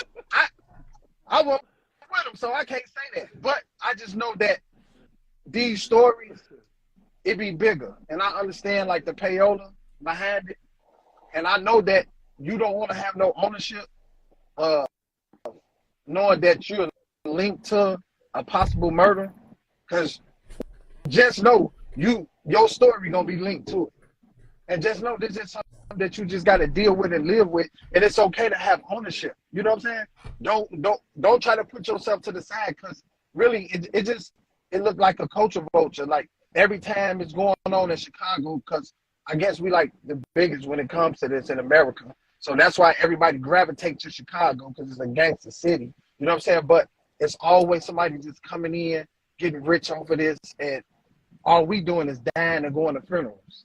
And all we hearing is, no, I'm not in it for the money. I love Von. I heard you say you love Von music, but when you was on an interview with Adam 22 and he told you something about karaoke, just like Lil Tim, if you was really a Von fan, I didn't hear you stand up to Von at that moment. So I paid attention to that video. You remember that on the Adam 22 video? That was deep to me. It was, because if you was really a Von fan, you would have got offended What up, by that Blacko? comment, right? Huh? Man, you would have got offended by that comment. See, and you see what that nigga just said?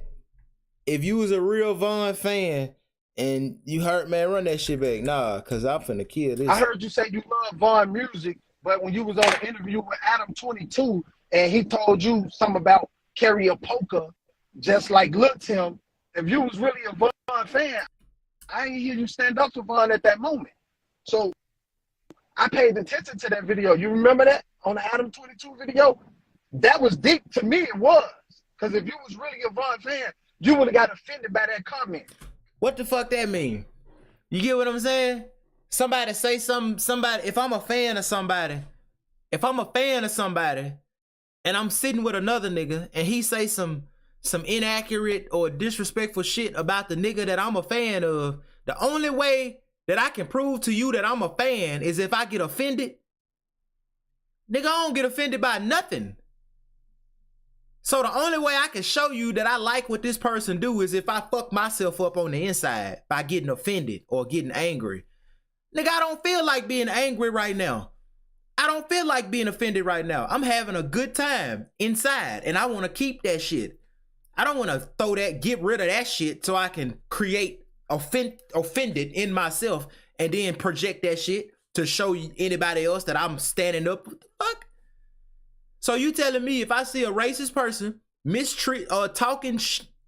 if I see a racist person saying racist shit to a black person, the only way I can show you that I care about that black person is if I get pissed off at that racist person. I'm feeling good, but I gotta stop feeling good and get angry to show you that I care about racism. What the fuck? Like, that don't even make sense. That don't make sense. So to show you I'm a King Von fan, I gotta get offended when somebody say something bad about King Von. Fuck, like, I love my mama. But to show you I love my mama, when somebody talk bad about my mama, I gotta beat their ass, right? What the fuck? That don't even make sense. That don't make sense. To show you that I love my mama, anytime somebody say something disrespectful about my mama to my face, I gotta beat their ass to prove that I love my mama. Who am I proving this shit to? I gotta prove it to myself? Nigga, I know it already. Hey, I eat these niggas up in a debate, boy.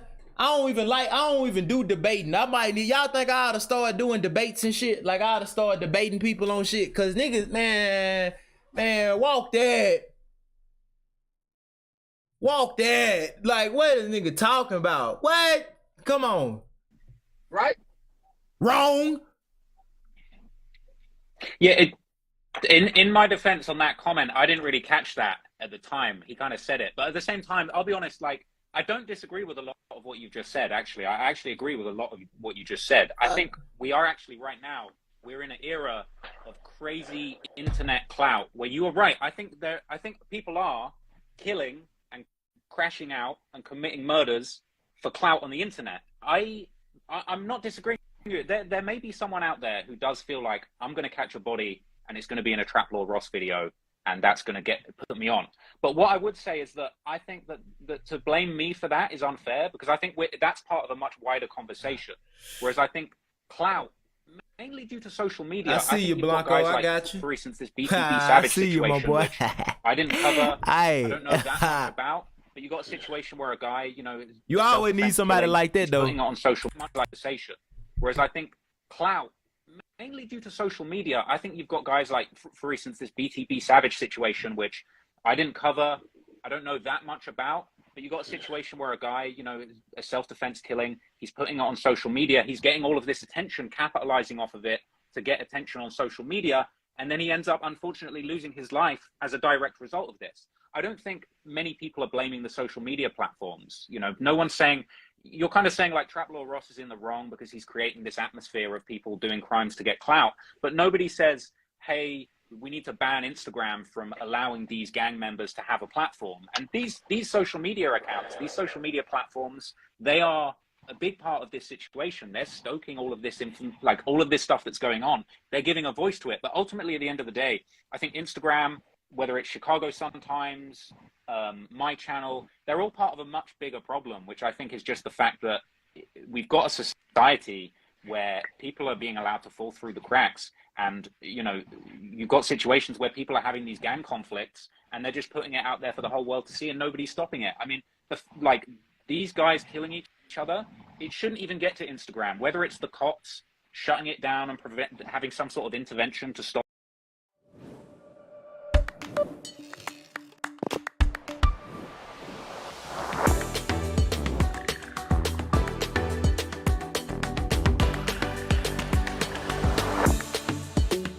these conflicts getting to this level, or just not letting the city become such a fucking nightmare where people are shooting out in broad daylight. I think it's like, once again, it's just like it is all playing out on social media, but it's not Mark Zuckerberg's fault. You know what I mean?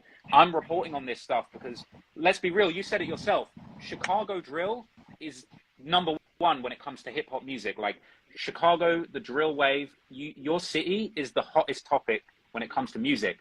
And part of that is because the music is amazing. Part of that is also because the stories and the violence behind it is so raw. And again, it's not, you know, it's the same thing of like, do you want to blame the record labels? Like King Von, let's be real, was one of the biggest clout chasers when it came to hopping on songs and talking about, I've murdered so many people. And no one ever really levels this same thing at the record label. Nobody ever says, hey, Empire Music, you shouldn't platform this stuff. Somebody might slide. And bear in mind, you've got me doing a documentary about... Hell yeah, the talk that shit, Ross. Hey, man, I ain't really had to say nothing. That nigga Ross was nailing their ass to the fucking cross. He beat their ass. He swept them. Traplo Ross pretty much, we 34 minutes in a 2-hour fucking live stream. He swept their ass. I ain't gonna hold you. He already done killed that shit. Traplo Ross done already ended Chicago Dave. Like he 5-0 sweep. That shit over with. Fuck it, like what you talk about? Like he's saying the same shit I just said. Like what you talk about? Some of these stories, but then you've got Empire Distribution putting out a song by King Von where he's saying, my shorties are catching bodies for me, and the body is a guy that got killed the week before. That's definitely going to stoke violence. Or like, for example, the other option is like FBG Duck, when he made that song Dead Bitches, and he's talking about he's smoking on this person, that person, this person, that have all been killed in this gang war. Very rarely do you see people stand up and say, you know what, maybe Duck's music contributed to what happened. Maybe Von saying that all of these different people got smoked. Tuka, people saying they've been smoking Tuka for the last 15 years in the rap game. And it's like, nobody ever says, Chief, like, let's stop listening to Chief Keef, or let's take down Chief Keef's music. It's kind of like, it's a much bigger part. It's like my channel, the social media, the music. I think it's all a much bigger part of like a much wider situation that's going on in society, that ultimately, like me taking down a video or academics saying that he's not doing war in Chirac, I don't think these things will solve the problem. You know what I mean? But I actually agree with you. But I think we're in this fucked up clout era where violence is essentially being rewarded by clout and attention. If you come out and you're the new rapper and you say you got 3 bodies, even DaBaby, when he came out and it was like he had the self-defense shooting, that blew him up. And that's actually a fucked up state that society and media is in. But I just don't think it's my fault. I think I'm at the bottom of the pile talking about this crazy shit that's going on, but I don't think it's my fault. I'm not putting everything on you. I'm not. I'm just telling you that you are a leaf on the actual tree. That's all I'm telling you. But we know that. The really big issue that I have is that everything that you gathered was just from the internet. Like, you didn't talk to nobody. You know what I'm saying? Like, you didn't interview not one person. You didn't come to Chicago and sit down like a van would have did. You know what I'm saying? So that make it like it's not authentic to me and the people. You know what I'm saying? Like, you speaking on things and you didn't talk to not one human being. Everybody you talk to is from the UK, and you want us to respect the work. That I can't lie, it was immaculate. Had look, it was off the chain, but like you probably spent $100,000 on it. But it's fictional. It's no real people. So you going off everything that you're being told. I'ma just throw this out there. I'm gonna keep it real with you. Why the fuck would Trap Lord Ross go to Chicago to do a documentary about if King Von was a serial killer? Why would he do that? Like, I'm gonna just be like, we having a logic. This whole stream is logical as fuck. I ain't even making no jokes in this shit. If anything you find funny about me, it's probably just cause it's me. Cause of how this is who I am. But nigga, let's keep it logical, nigga. Why would he fly to Chicago to interview niggas in Chicago that's in the gang war about if King Von was a serial killer or not? Why? What the fuck? Common sense. Ain't no fucking body that live in Chicago, that lives in that shit, gonna speak against that. That's how you die. Why would a motherfucker that live on O Block say, hell yeah, he was a serial killer? I remember, hell yeah, that shit that you said, that if, well, hey guy, we heard that King Von did this, and this. What do you think about that? You think a nigga gonna say, yeah, I heard that shit too. King Von, really? Who in Chicago gonna put theyself on the front line like that? Name one person. Not a motherfucker from O Block, not a motherfucker from 63rd, not a fucking civilian, a grandma. Nobody's gonna do that. All them people gonna say is, King Von, yeah, he was a good community person, man. He looked out for the hood. You know, he took care of a lot of people. He put a lot of people in position. Yep. And the other side, the ops, whoever his ops is, they gonna say, yeah, I don't really know nothing about that. Yeah, I don't know nothing about that. And then the grandma, who ain't got shit to do with nothing, she just gonna be like, yeah, I just wish it would stop. Ain't nobody gonna say shit. These people live in Chicago. Why would they speak against the shit that's happening in Chicago? Whether it's good or bad. Nigga, they know their life would be in danger if they spoke out against that shit. If they spoke out against Lil Durk. If they spoke out against the gangs. That's how you die.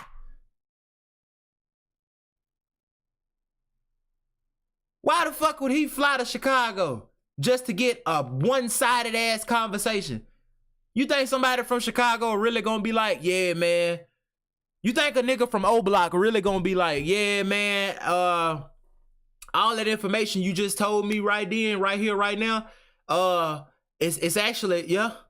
Von was always running around talking about killing people. No, nigga gonna be like, yeah, man, I remember King Von used to play over there, bro. We used to, yeah, man, it used to be fun watching them run around and little kids together, man. You know, they used to love, they like playing the flute, and he used to love playing the violin, and man, yeah, we used to have a park over here. Like, nigga ain't finna talk about what you talking about. They gonna turn that shit into some whole other, cause niggas don't wanna die. Niggas don't wanna put their life in danger cause they live here. They live in O Block. Gang member or not, they live here. They live on 63rd. They live on fucking, what's the name? The drive right there. They live in these neighborhoods. So why would he go to Chicago to do that? That just don't make it, you know, I get what he's saying though, but it don't make sense. That's not practical. And he say FBG butter ass do it all the time though. He do. I damn near can promise you this nigga's looking for his ass. I promise you that. I wonder, do he live in Chicago? I don't know. He do be I be seeing them videos and shit. Them shorts and shit on YouTube. He do be on this bit. He be on this bit talking though. But shit. Hey, that's probably who he should have asked. Trap Lil Ross should have found FBG butter and and see what he would have said. But yeah, that shit. Nah, man, that I don't know. I see what Dave's saying, but damn, like, come on, man. That's your best argument? Like, that's the best one? From someone that hasn't even spoke to this person. So that makes it like a ghost chasing a ghost. It's not really, don't exist. So now then you put a serial killer, that's deep.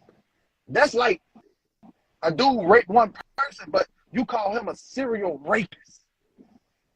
He only raped one woman, and that's not good. You know what I'm saying? But that's deep though when you get to go a serial killer. Now we finna create a bunch of serial killers in the communities throughout the whole world. Hey, he losing it. Yeah, he losing it. Hey, this nigga losing it. I'm trying, hey, gang. If I was on this live, I'm good at holding my composure. But right now I'm on stream. Fuck that. He losing it. This shit is This bro right here, he lost. Trap Lord Ross done tied his ass up and threw him in the river. That shit over with. He done lost the debate. 30 minutes in. That video, because guess what? That shit makes no sense. Because now they finna feel like I can be known like Vaughn. I can be next to a Dirt. I can have a record label. I can get $1 million because they gonna think this the way. Because you make it seem like it's just so cool with your video. You get what I'm saying? And I know you always say allegedly, but you also be saying that Vaughn did do these murders. So it'd be confusing. Wherever your business needs to show up, Vistaprint can print it, like on windows or on cups. Do you believe this yourself, or is you putting it together because it's a plot for the people? You know what? Let me jump in one. Let me jump in one. And kind of just streamline one thing. The title of the video, because I watched. What X say? Streamline one thing. Hey, look what X said. Hey, read X comment. I ain't even read that bitch. What'd he say? I bet he said some real shit. Not gonna lie, I thought he used the pile-on method to jump trap Lord Ross like how they do me on Clubhouse. But right now, Trap Lord Ross up 30. He can't put he can put in the bench warmers. See, real shit. He up 30. He done already, man, ain't nothing Chicago Dave said that made sense. Not one nothing he said was a valid point. Like the most valid thing he said was, do you think about the people involved in this shit when you make your videos? And Trap Lord Ross said, yeah, you can tell by the way he organized the fucking videos. Like, damn, all right, can you do more thinking? Yeah, okay. Trap Lord Ross could be a little more considerate, more than he already is. But that was as valid as a fucking point. That's it. That was the only valid thing that man has said in 38 minutes. Facts. And he said, did he just try to take up for pedos? Cuz, listen to me. I don't know what that shit was about rape, but that was fucking not it. The title not of the let video, him cook. Because I watch a lot of your videos, and I think you're reporting this. Read the comments. Hey, bro, let me move my chat out the way. Man, y'all read the comments on this fucking live, man. Let me adjust this shit for y'all. Man, read the comments on this fucking live, bro. I'm gonna put the chat under here. Y'all read the comments on this fucking live. Like, look at what the hell this man, like, look at the comments. The chat on the live is on his ass. Incredible for what you're able to do and how you're able to piece things together. I think it's a lot of it's very informative. I learned a lot. This particular video is one that the title is suggestive, which is a little different when covering this type of thing for you. I've seen videos in the past, and one video was like how Jay-Z got finessed, or how Jay-Z finessed Dame Dash, or something like that. But a lot of times when you're talking about the back and forth that might exist in some of these communities, the videos are kind of straight up. It's like, hey, Jacksonville's deadly gang war, something that we can all agree is happening.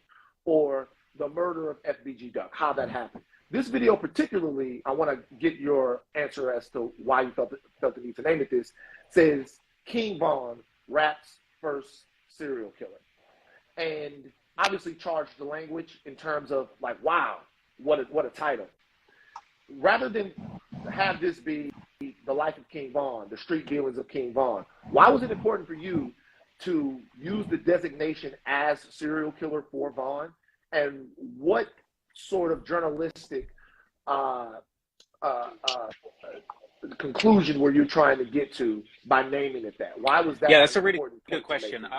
That is a good question. I want to know that. Obviously, I know a lot about Von. You know, I've been a big fan of his for a long time, but also, you know, I've been following the situations and the drama surrounding him. I've covered him in the past. I didn't set out initially to do the serial killer documentary about him. I was trying to do his whole life story. But I'll just be honest, man. At a certain point, when I start putting it together, because look, he said in 1 million songs, I've got 7 bodies.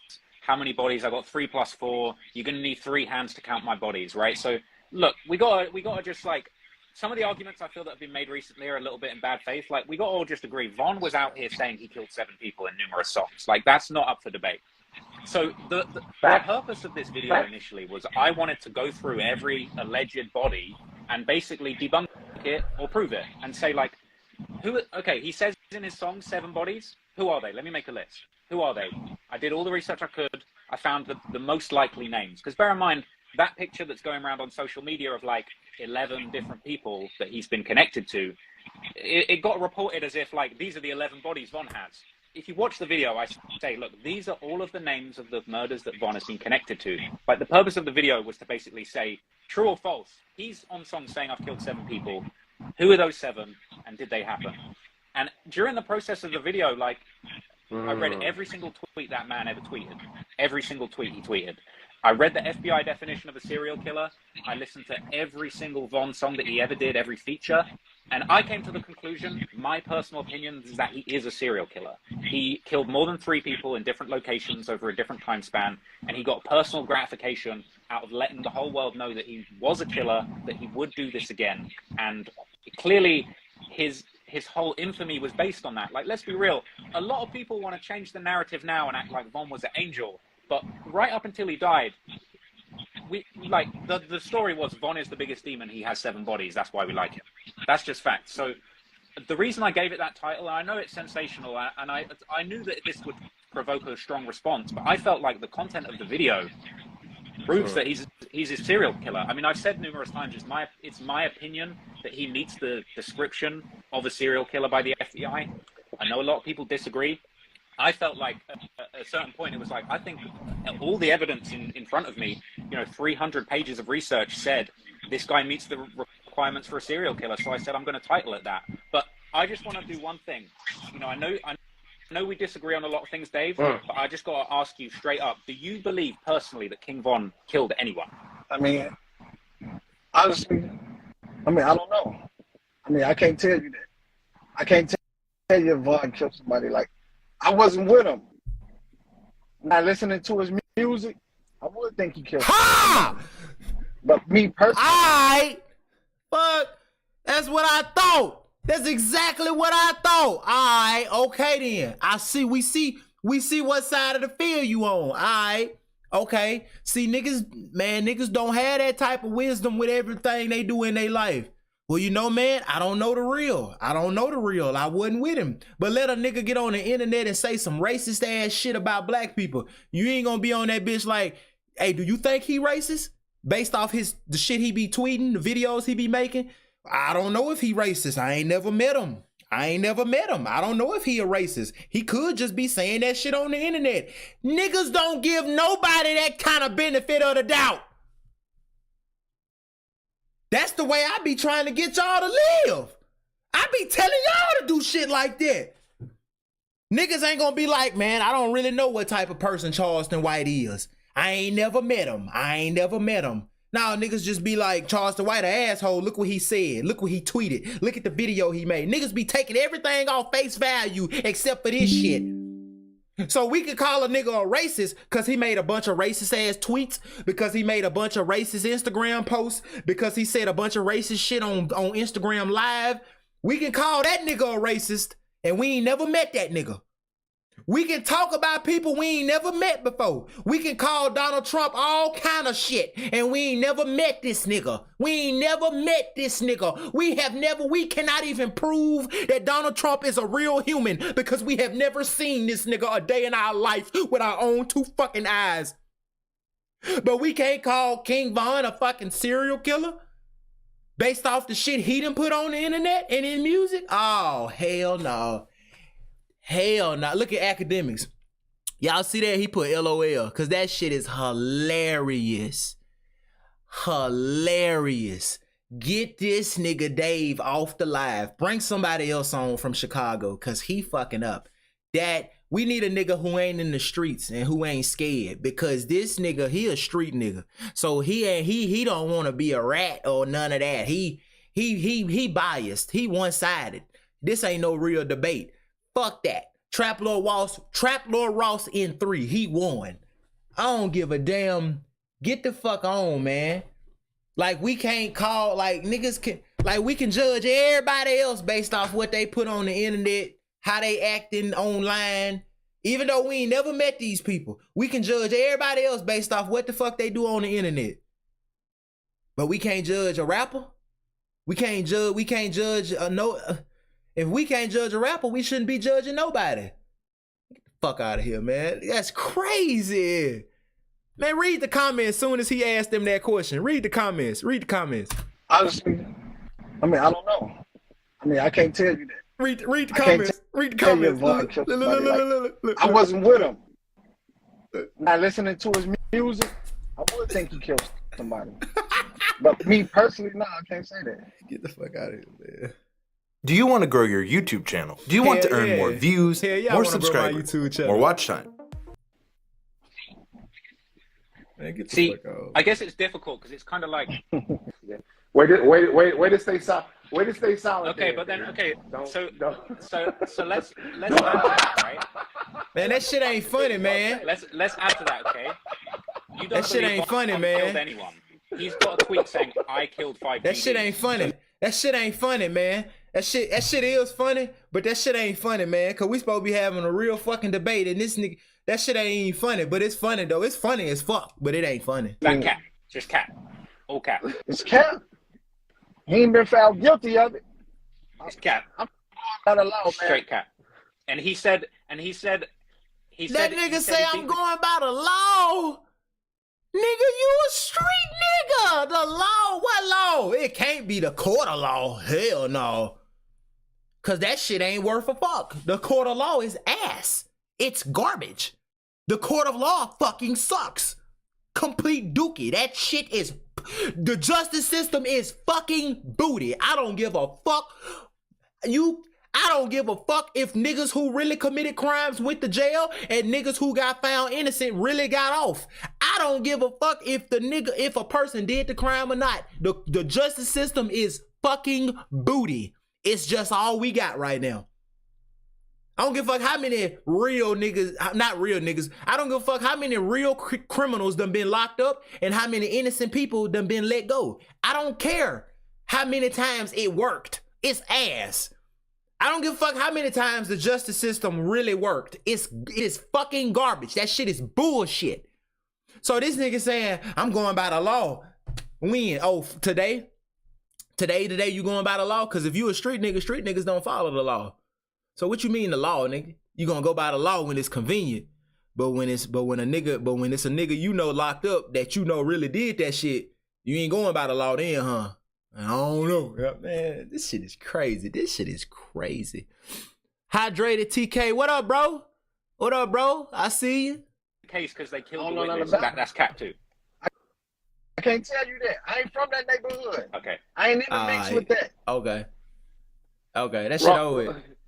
Ross, you're gonna bump up against a lot of politics.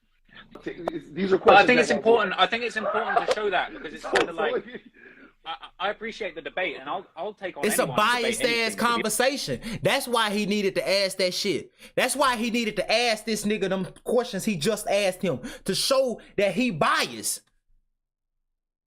This nigga down here, Chicago Dave, he biased. You a street nigga, you biased. You would never tell me I'm right in the first place. Even if I was right about making the King Von documentary, you would never admit it. You came into this conversation trying to prove me wrong. And even if I'm right, you will never say it. You will never say it. Because you already biased. You already in the streets, nigga. You can't tell the truth. Even if you lose, you still gotta say it. You gotta play it off. So this whole fucking debate was useless. Be honest, but it's kind of like if you're coming from it from the perspective of Von never did any of the shit he was rapping about and that his raps are all cats, like, come on, man. Like we were listening to Von because he said he had 7 bodies and everyone said Von was the realist. And he tweeted that he was whacking GDs often. And, you know, to kind of like revise history and sort of say, and I know you're keeping it solid and we're from very different worlds and I completely understand how that goes, but it's kind of like, you know, if you want to get on and argue with me about the videos all cat, but at the same time, like the dude was saying that he killed 7 people in his music and he was known as the realest rapper out. It's sort of like, it's hard to take the argument into that next level when we can't really like establish those those you know, the basic facts that he wasn't convicted of any murders, fine, but It'd be he said like, he killed 7 people. You better than the FBI. You actually doing the wrong profession. Because it's like, man, get the fuck on. The feds, I'm pretty sure they would have had Vaughn already if he was a serial killer. If you found it this easy with it being online, don't you? If that nigga Vaughn wouldn't have been dead, if he wouldn't have died in Atlanta, rest in peace, God rest his soul, that nigga would be in jail today. The police said that shit. He would be. Think the feds would have already had him? That's a good question, and here's my genuine response to that. Right, I at least I had 3 whole years from since Vaughn passed away to research this. The feds was and on the way. We all know that while he was alive, the feds were on his ass. So if you listen to his album Welcome to O Block, the literal first lyric of that album is "Police steady watching me." Like, he knew the feds were watching him. There's that clip in the documentary you see. He was flying on a plane the month before he died. That nigga would have been in jail. Stopping him, searching his bags on the plane today. So they were onto him. And then if you look at the documents related to the FBG Duck murder, you know, there's a lot of references to basically say that, you know, this guy was providing money to the block and arranging for these murders to happen. So I think that actually, I know it's kind of funny to say like, oh, I'm like the feds, I'm on it like the FBI. I'm finna order me some actually, Starbucks, I'm 3 years late, and I think if Vaughn was still alive, I think he would have been locked up with Muwok and all of those guys. Like, I think that's how it would have played out if he was still here. Yeah. He knew that the feds were on him. All right, let me ask you. Let me say something real quick, because I want you to extrapolate kind of what it was that you were saying, Ross. So, hell yeah, TK, you right. I don't. For sure, he did some dirt. I'm not gonna say this. I'm not gonna say this. I'm not pinning anything on anybody they weren't convicted for or anything like that. It's not what I'm doing. But let's say, for the sake of your next point, that you believe 100% of everything that Vaughn put in all of his raps. Get to the point that you were about to. I mean, like, that's the thing. If we believe everything, so here's the thing, right? Vaughn. This is the problem I really struggle with a lot of the criticism I've been getting, because it's a lot of people are coming out saying it's all cap. Vaughn never did any of this, but right up until Vaughn died, all anyone would ever say. And bear in mind, I eat, live, and breathe hip hop all day. I listen to all the hip hop that comes out. I read everything that's on the blogs. All anyone was saying until Vaughn died was he's the realest. He's the realest Chicago drill rapper ever. His raps are all facts. You know, Vaughn himself was dissing other rappers. Vaughn was dissing NBA Youngboy, saying, you got cap in your raps. You're not real like me. And Vaughn's on songs talking about, I killed 7 people. So it's almost like people want to come to me and say the argument of like, well, he was never convicted. But like, let's be real. He was on songs talking about, I killed 7 people. He was known as the realist. Bear in mind, if somebody comes out tomorrow and says, I'm the realest rapper, I killed 7 people, and there's no proof, we can't go and look up all of the details of all these different murders they were involved in, people are going to say it's cap and their career's not going anywhere. Now, I'm not saying it's good that hip-hop seems to reward violence at the moment. I actually don't think that's a good thing. And I listen to a lot of great hip-hop music by people that aren't killers, for the record. But, like, I think when it comes to Vaughn, it's just really disingenuous for everyone to kind of turn around now and be like, well, he was never convicted. Because when he was alive, he was running around saying, I got 7 bodies, I am the realist. And everyone was like, yes, Vaughn is the realist. That's why we fuck with him. And, you know, again, I'm sorry if I hurt anyone's feelings with the documentary or the title. But, like, bro, I was there drinking the Kool-Aid, listening to Vaughn's music back in 2019, 2020, going, this guy is the fucking realist. And now it's kind of like he's passed on and we've actually looked in and I've sat down and gone, well, he said he was the realist. These are all the real things that were going on at the time and they kind of add up. For everyone to kind of turn around and go, it was all cap. I mean, what you say? I mean, is standing on the fact that he is responsible for the violence and not the people committing the acts of violence. Oh, yeah, that's crazy. First time you take a step back. I made that. With your very own online store. But when you're alive, you use it to promote yourself. And you can manage it all in one place. I built this. You say you and it was easy with a partner that puts you first. Look like a GoDaddy. Quack. We look like a duck, quack like a duck. It's a goddamn duck. Man, look. I just said that shit. Nigga wanted to be like, if it look like a duck, quack like a duck, smell like a duck, that bitch feel like a duck, that motherfucker bite like a duck, that bitch fly like a duck. Man, it's got this motherfucker got feathers like a duck. It's a projection on a screen. Man, get the fuck out of it. Man, I don't know what the hell type of shit. Boy, where the fuck is our society going? Hey, y'all, I'm Farad trying to help. I swear to God, I love y'all. I'm trying to get rich and famous so I can speak this type of fucking sense into these spaces so I can get on these podcasts and these interviews and talk this shit. I'm trying, y'all. I'm trying. That's why we do what we do. That's why I make 2 videos a day. That's why I'm working hard. Cause nigga, if this the type of shit, somebody got to get in there. Kevin Samuels gone. Somebody got to get in there. God damn. Like, I'm trying to get in there, y'all. I'm trying my best because this shit is ridiculous. We cannot let this shit, we need a motherfucker with some type of critical thinking to get in these goddamn conversations because this ain't gonna work. Because I would have told Dave ass, I would have said, well, nigga, if you can't admit that, then what we talking about? What are we talking about? If we just gonna, let me. It's a little bit ironic that we've got like Von's relatives coming out saying, it was all cap. Von never did any of this, but like everybody was. Hey Farah, how you doing? I'm doing good. When he was alive, and how he was going to do this to this person and that to that person. But it's kind of like, look, all of the content around Von is, I'm the killer. I killed all these people. I was in all these situations, and I just don't know why everyone's got to kind of come at me and try and shut me down or take down the videos when I'm reading Von's tweets. I'm reading stuff the guy said himself, and he wanted to be known as a killer. I don't know if you saw, but there was that video that was really popular about Von when he was alive by Trap Geek called The Soft Spoken Assassin. And, you know, Von tweet, the day that came out, yeah, tweeted, I don't believe what all these white people are saying about me. But then a month later, he's changed his mind. He's calling himself the soft spoken assassin. So he kind of fed into these narratives about him even when he was alive, right? So it's really difficult to argue with the fact that like all this is out there and he was the GOAT for being the realist when he was alive. And now 3 years later, everyone's trying to act like he was innocent. Hey, I'm gonna let this keep playing, y'all. I'm gonna let this keep playing. My girl at the door. I gotta go let her in. Y'all keep watching this. I'll be right back. I gotta open the door. When go and throw on one of his albums, and you're gonna hear all the same shit that's in my video, basically.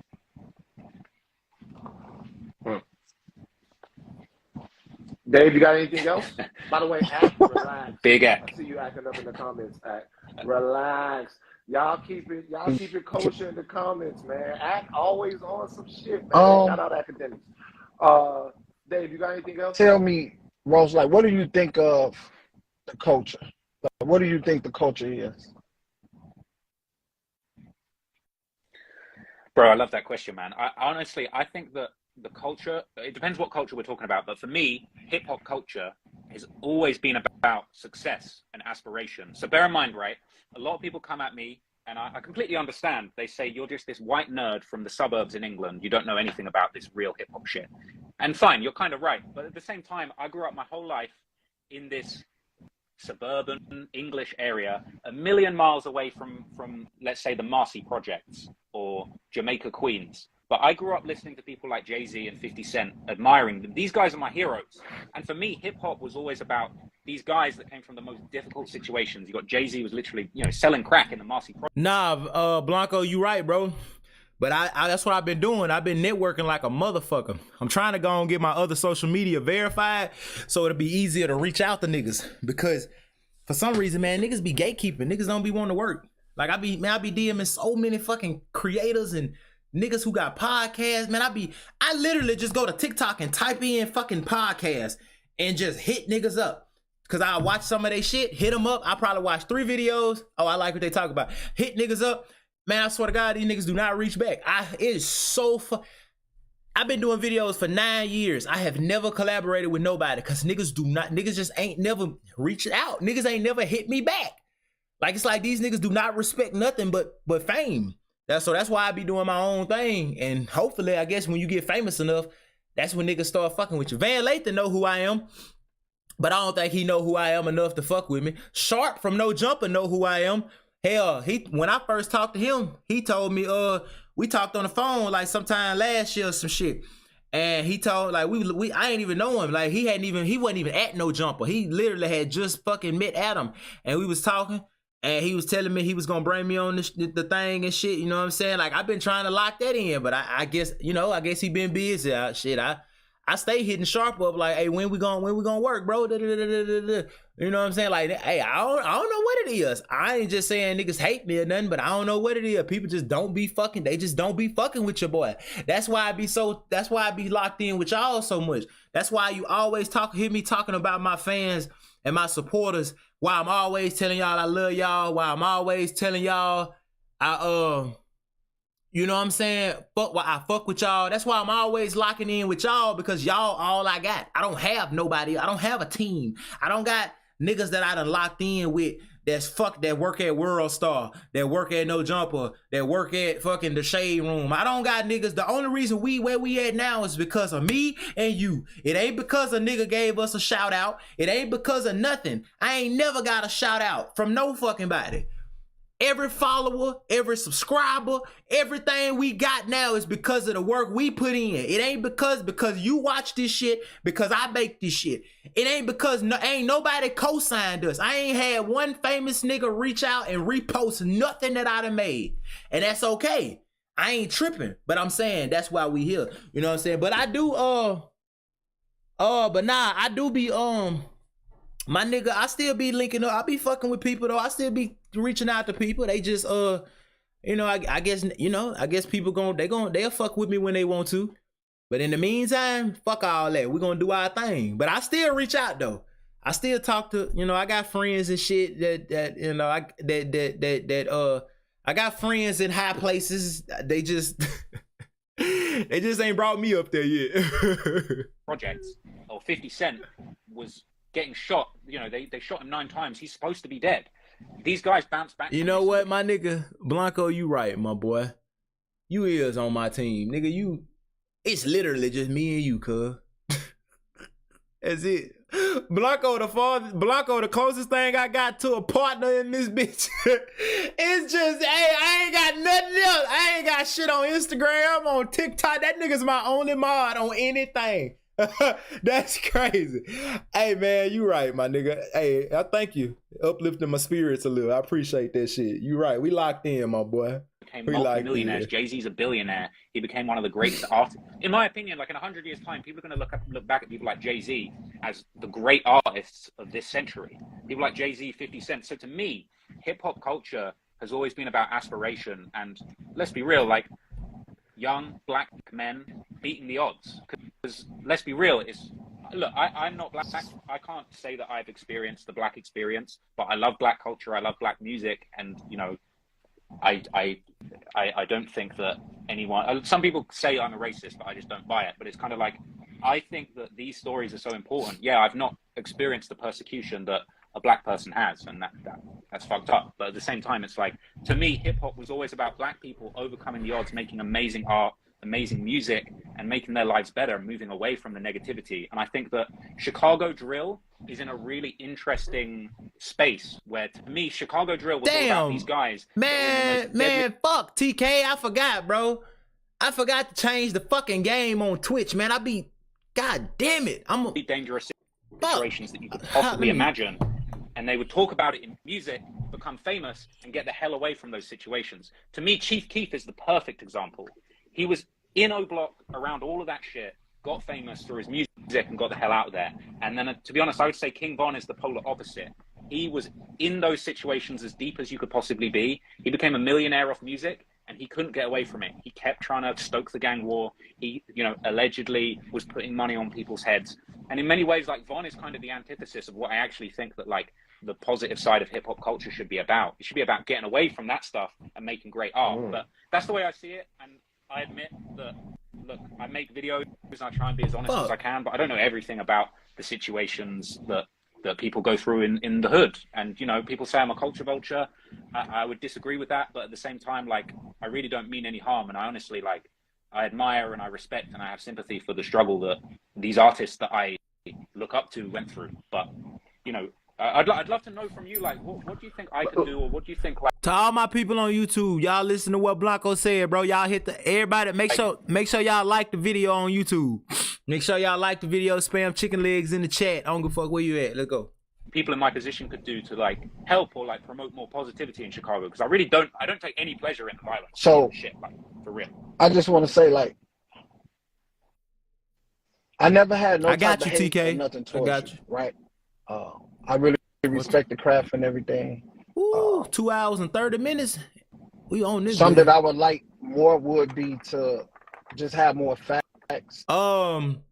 We've been streaming for 2 hours and 29 minutes, and we done watched 53 minutes and 37 seconds of this live. I'm gonna watch 1 hour of this live, and then I'm gonna get off here. We're gonna watch the other hour tomorrow. I'm gonna have to restream the second hour because I gotta do my yoga because it's getting late right now. I gotta do my yoga. I still gotta film a YouTube video. So I have to get off here, but I'm gonna watch a solid hour of this live, and we're gonna watch the other hour at a later date. I got y'all though. Come on. Get more in tune with the people. That means something to the culture when you talk to us. You know what I'm saying? Just going off everything just out there in the universe, it upsets us. It makes us feel a certain type of way. You know what I'm saying? Like, what, you afraid of us? Like, you love everything. Yeah, Drea, Ross, black person. Yeah. So, like she said, Ross tore his ass up. I see you, girl. Yeah, Ross tore his ass up. The whole stream, he been on his ass. Like, that man didn't make one good point. He made one, and that wasn't even a point. That was just like an observation. Like, yo, okay, I got you. Now what? It make us look at you a little different. Shout out to my boy EJ. I mean, EG. Documentaries, try and reach out to people. You know, you can send people a couple of dollars. It'll make it all different. A couple of dollars? Ah, shit. We giving out money now. That nigga say a couple of dollars. What you mean a couple of dollars, what, man? People still gonna complain, but it'll be better because you'll have some real facts. You'll have some real stories. You know what I'm saying? That's why you'll have somebody like me saying something about it, because it's like, man, this dude just got all this shit off fucking Instagram and some rap songs. That's bullshit to me. That's why I say it's cap. You know what I'm saying? I ain't get on here to tear you down. I'm not no debater or none of that shit. I'm not Van. He great at this. You know what I'm saying?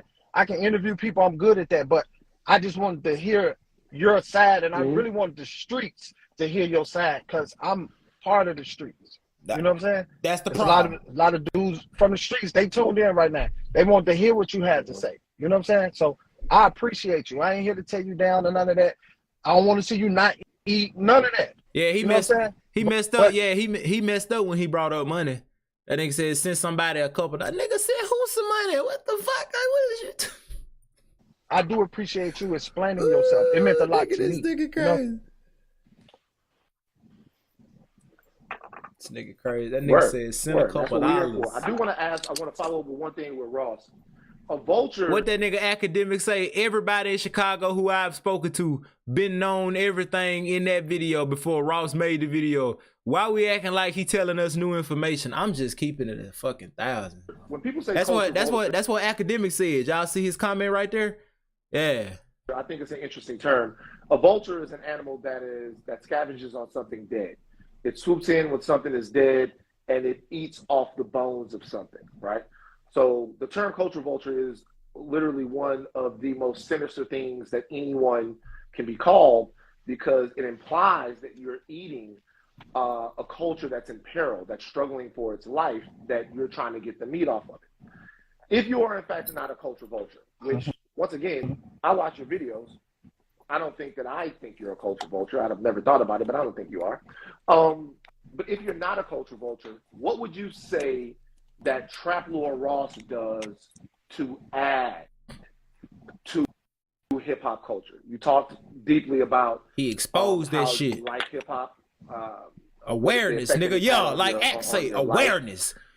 He exposing that shit. He's showing it all. Pushing back on you, I would say Trap Lord Ross doesn't break any artists. Trap Lord Ross doesn't necessarily promote any music.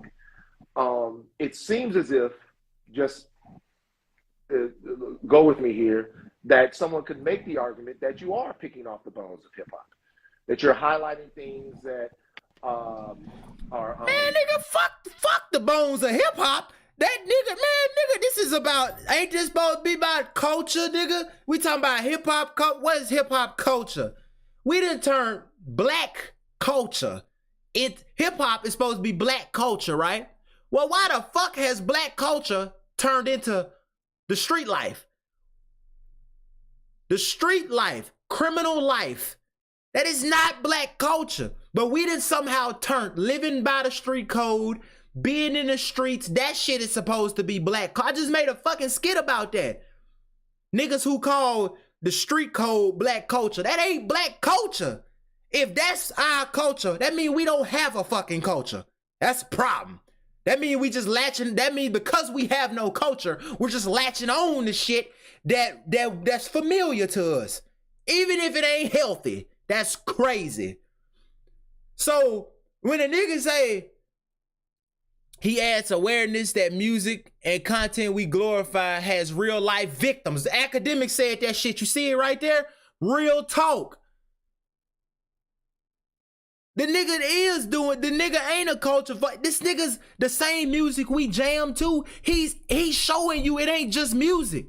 Cause the rapper ain't gonna come out there and say, hey, yeah, man, you know this person that this name I said in the song, that Chief Keef, when Chief Keef blew up, Chief Keef never ever fucking said, hey, y'all know that name I be saying, Tuka? That's a boy. That's somebody's son that got killed. Chief Keef didn't never say that shit. He just let us think it was weed and got the whole world saying that shit until we had to grow up and realize, man, what the fuck did I just say? He doing the shit, Trap Lord Ross is doing the shit that rappers won't do. He's telling niggas that this ain't just music. No, don't dance to that shit. This ain't just music. These niggas is talking about real fucking people. People is really dying from these songs that these niggas is making. He bringing awareness. And you know what that awareness eventually does when niggas finally get hip? It kills the streets. Eventually the streets become lame. Nobody want to be in that shit no more. Nobody want to think like that. Nobody want to live like that. Nobody wants to stand on that. Eventually the niggas in the streets, they start snitching and they get out the streets. And the niggas who kids, they don't even want to get in the streets no more. You know what happens when we keep pushing that conversation? The streets die. It becomes lame. It becomes uncool. It becomes fucking weak. Nobody wants to do that no more. But see, don't know about the only people that don't want the streets to die is the niggas in the streets. The niggas who street life is their whole mentality. That's their whole identity. They're scared to confront themselves and be like, I have to change everything I knew about myself. They don't want to do that. So they would rather say the violence gotta stop, but they can't go and say, well, the street mentality is what's causing the violence. Because if they say that means they would have to change themselves. So they want the violence to stop, but they don't want it to stop bad enough to condemn the streets. The street life, the way of thinking, that street mentality. They don't want to do that. But niggas like Trap Lord Ross is helping that happen. They making sure kids know, hey, young blood, that ain't just a song. That's some real shit that nigga talking about. Oh, shit. See, niggas will tell you the streets will get you dead or in jail. See, niggas will rap about how much money they made in the streets. Niggas will rap about how, you know, you could die in this shit, but fuck that. No, we need niggas to paint vivid pictures. I need you to show a nigga you can make millions of dollars in the streets. I mean, boy, you could have bitches. Ooh, you could have jets. You could have drugs. You could have hoes. Do you know what the street life can give you? That shit can give you so much. Boy, you could blow up. You could be a famous a drill rapper. Oh my God. But we also need a nigga to come in and say, boy, do you know what the streets can take from you? You can die. Your mama can die. Your grandma can die. You can blow up and lose all your friends. You could be rich in a mansion with no homeboys. You got 10 friends in the grave. You could go to prison for life. They'll give your ass the death penalty. No, we need niggas to paint that picture. We need niggas to show that shit using real life shit. Don't show us all the shit you can get from the streets using real life examples. But then when it's time to show how fucked up the streets is, I can't use no real life examples. We can't show you how this nigga said he killed this many people. I can't show you the tweet that this nigga made. Like, no, nigga, we gonna use real life examples for both sides. I'm gonna show you how Big Meech and them made money in the streets, how these niggas sold dope, how these niggas shot at, not BMF, but how niggas in the street shoot at niggas. and get paid for it. I'm gonna show you how niggas is coming up using the streets, but I'm gonna also show you how niggas is throwing their whole fucking life away for that. Come on, man. Come on now. Hell no. Trap Lord Ross is bringing awareness. Rappers ain't bringing awareness. They proud of it. Nigga proud to tell you, shit, nigga, yeah, pick your mans up. That nigga Lil Durk got a song where he literally said, was that Lil Durk or King Von? One of them niggas got a song where they said,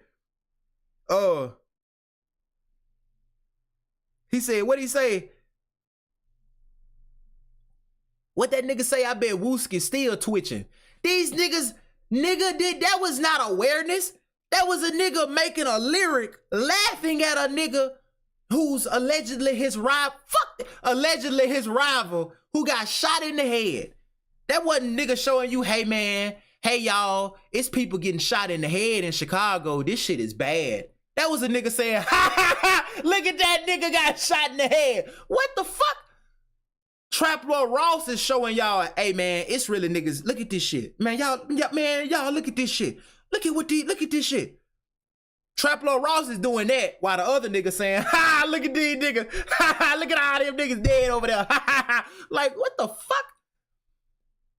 So what you mean? What does he bring to the table? That nigga bring awareness. He talk about that shit in a way these street niggas would never. Are either necessary, negative, or sensational. They'll never do that. I find them to be, I mean, I think a lot of people do that. But what would you say to people that said, well, by definition, you are a vulture because there's not much there that enhances the culture or you don't add to it? Yeah, do you think that's a fair? You cannot enhance that fucking culture. You can't enhance street culture, street life. You can't enhance that shit. You cannot enhance that. Giving a nigga $1 million does not enhance the culture. It just gives a nigga $1 million who already think a certain way. That's like saying if I give a police officer who committed police brutality, let's just give him a bunch of money and he'll be better. Nigga, that's the problem when I think about people who think money change shit. I could go to Chicago and give everybody in that bitch $10 million a piece. That ain't gonna fix a fucking thing. Come on, man. How does that even make people think that's gonna fix something? We need to work on changing the people, the individuals. Because if we don't get the individuals to change, ain't nothing gonna change.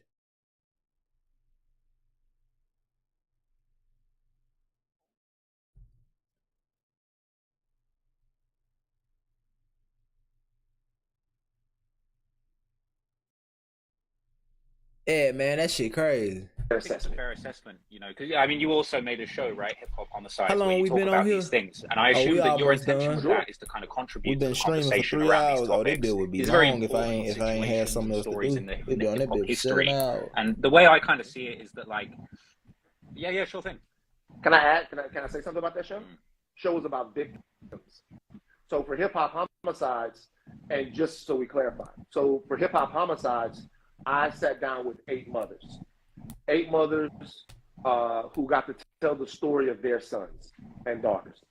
So the show that we made, in my opinion, and I'm not differentiating between what you do, the show that we made, the skin in the game that we had was when we sat down to make the show, was to examine the dysfunction in these different situations that lead to these outcomes and share energy with the families and the victims of the people where they're from that this happened to.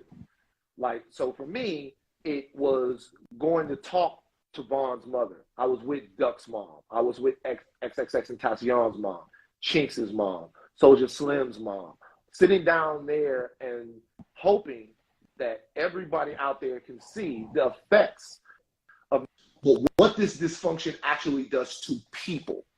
So as we look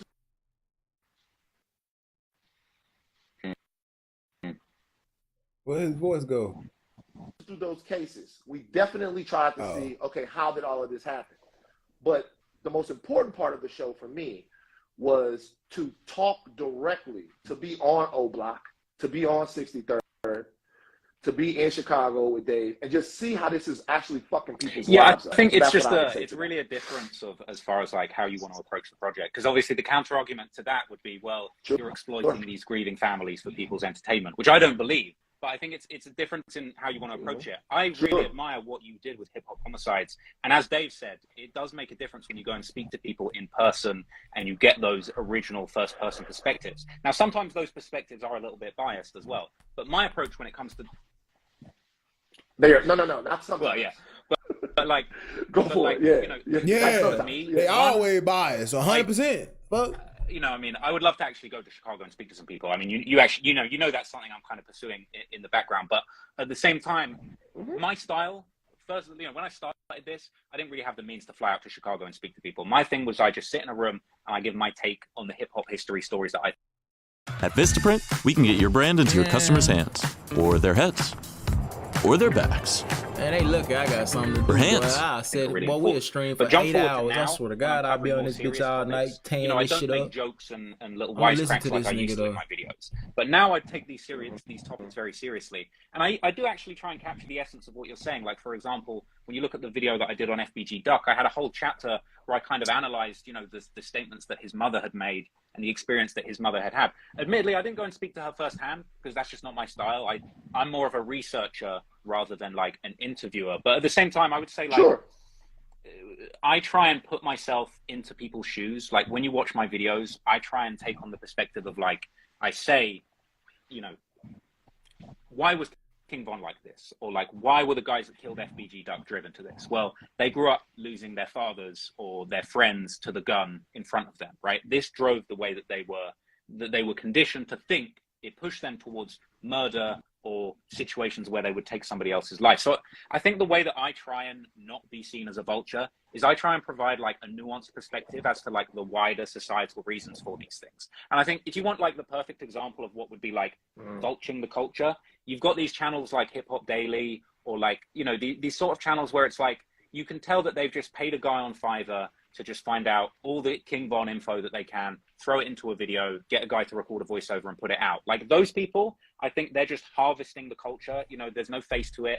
There's no nuance. It's just who's got bodies, sensationalize it, chuck a thumbnail with the writing's blood and throw it out there. And that's not what I'm on. Like I put my face in my videos. Yeah, I'm not the guy you might expect to be interested in these sorts of things. But like, I stand on my shit. Like, I put myself in the videos. I give my perspective, and I really do try and say, like, if you watch a lot of my recent videos that are on murder and death and gang situations, like, I will always try in those videos to say, what are the reasons for this? Like, this needs to stop. How can we get a greater understanding? What could the city do to improve this? And I personally think that kind of like is what sets me apart from those people. And like, I'm never gonna, if someone thinks I'm a culture vulture, I'm never gonna convince them otherwise, I don't think, with my words. But like, I feel with my actions deep down, like, I know I actually give a shit. Like when somebody says to me, like, you know, these situations are fucked up and people are hurting over the people that have died, like, bro, this stuff affects me. You know, I don't take it lightly that I spent, you know, 2 months looking into these situations with King Von and all these people that passed away. And, you know, it might be hard for some people to believe, but I do put myself in the shoes of you know, the families of the victims. And admittedly, yeah, I haven't gone out and spoken to them. And maybe that would be something in future that I could do, because I think that would be an important project. I just don't know how to approach it. But like, I put myself in those shoes and I think about the victims of, you know, of people that King Von allegedly killed. You know, I often think to myself, like, how must it have felt to be the mother of somebody that King Von allegedly killed? And then this guy is on TV talking about he's got 7 bodies. You know, in my video, there's a screenshot from, I think it's the sister of Malcolm Stuckey, one of King Von's, you know, alleged victims, where he actually ended up beating the case, and he later rapped that they killed one of the witnesses. But like, you know, there's a social media post from the sister of Malcolm Stuckey saying, I'm disgusted that this guy, he beats the murder of my brother and he's now out here making songs. Like, you know, I see something like that and that I feel the hurt, but I also feel like that's important to be put out there, because you've had, you know, how long was Von's career? 2-3 years of this guy running around saying he's got 7 bodies and he's smoking Tuka and he's smoking this person and that person. And there's never been a voice given to, like you say, the families of these people that were his alleged victims. And I think not to go too hard at anyone, but like, I think it is kind of disrespectful to those people that are grieving their loss for people to run around saying Von did nothing wrong and he didn't kill anyone, where fine, he wasn't convicted, but like by his own words, but like, I think it is alleged victims. And I've been a voice given to, like you say, the families. Is that King Von mama? Is that King Von mama in that live?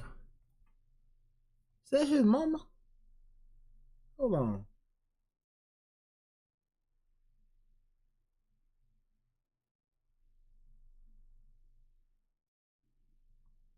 The hell? Hold on, give me 1 second.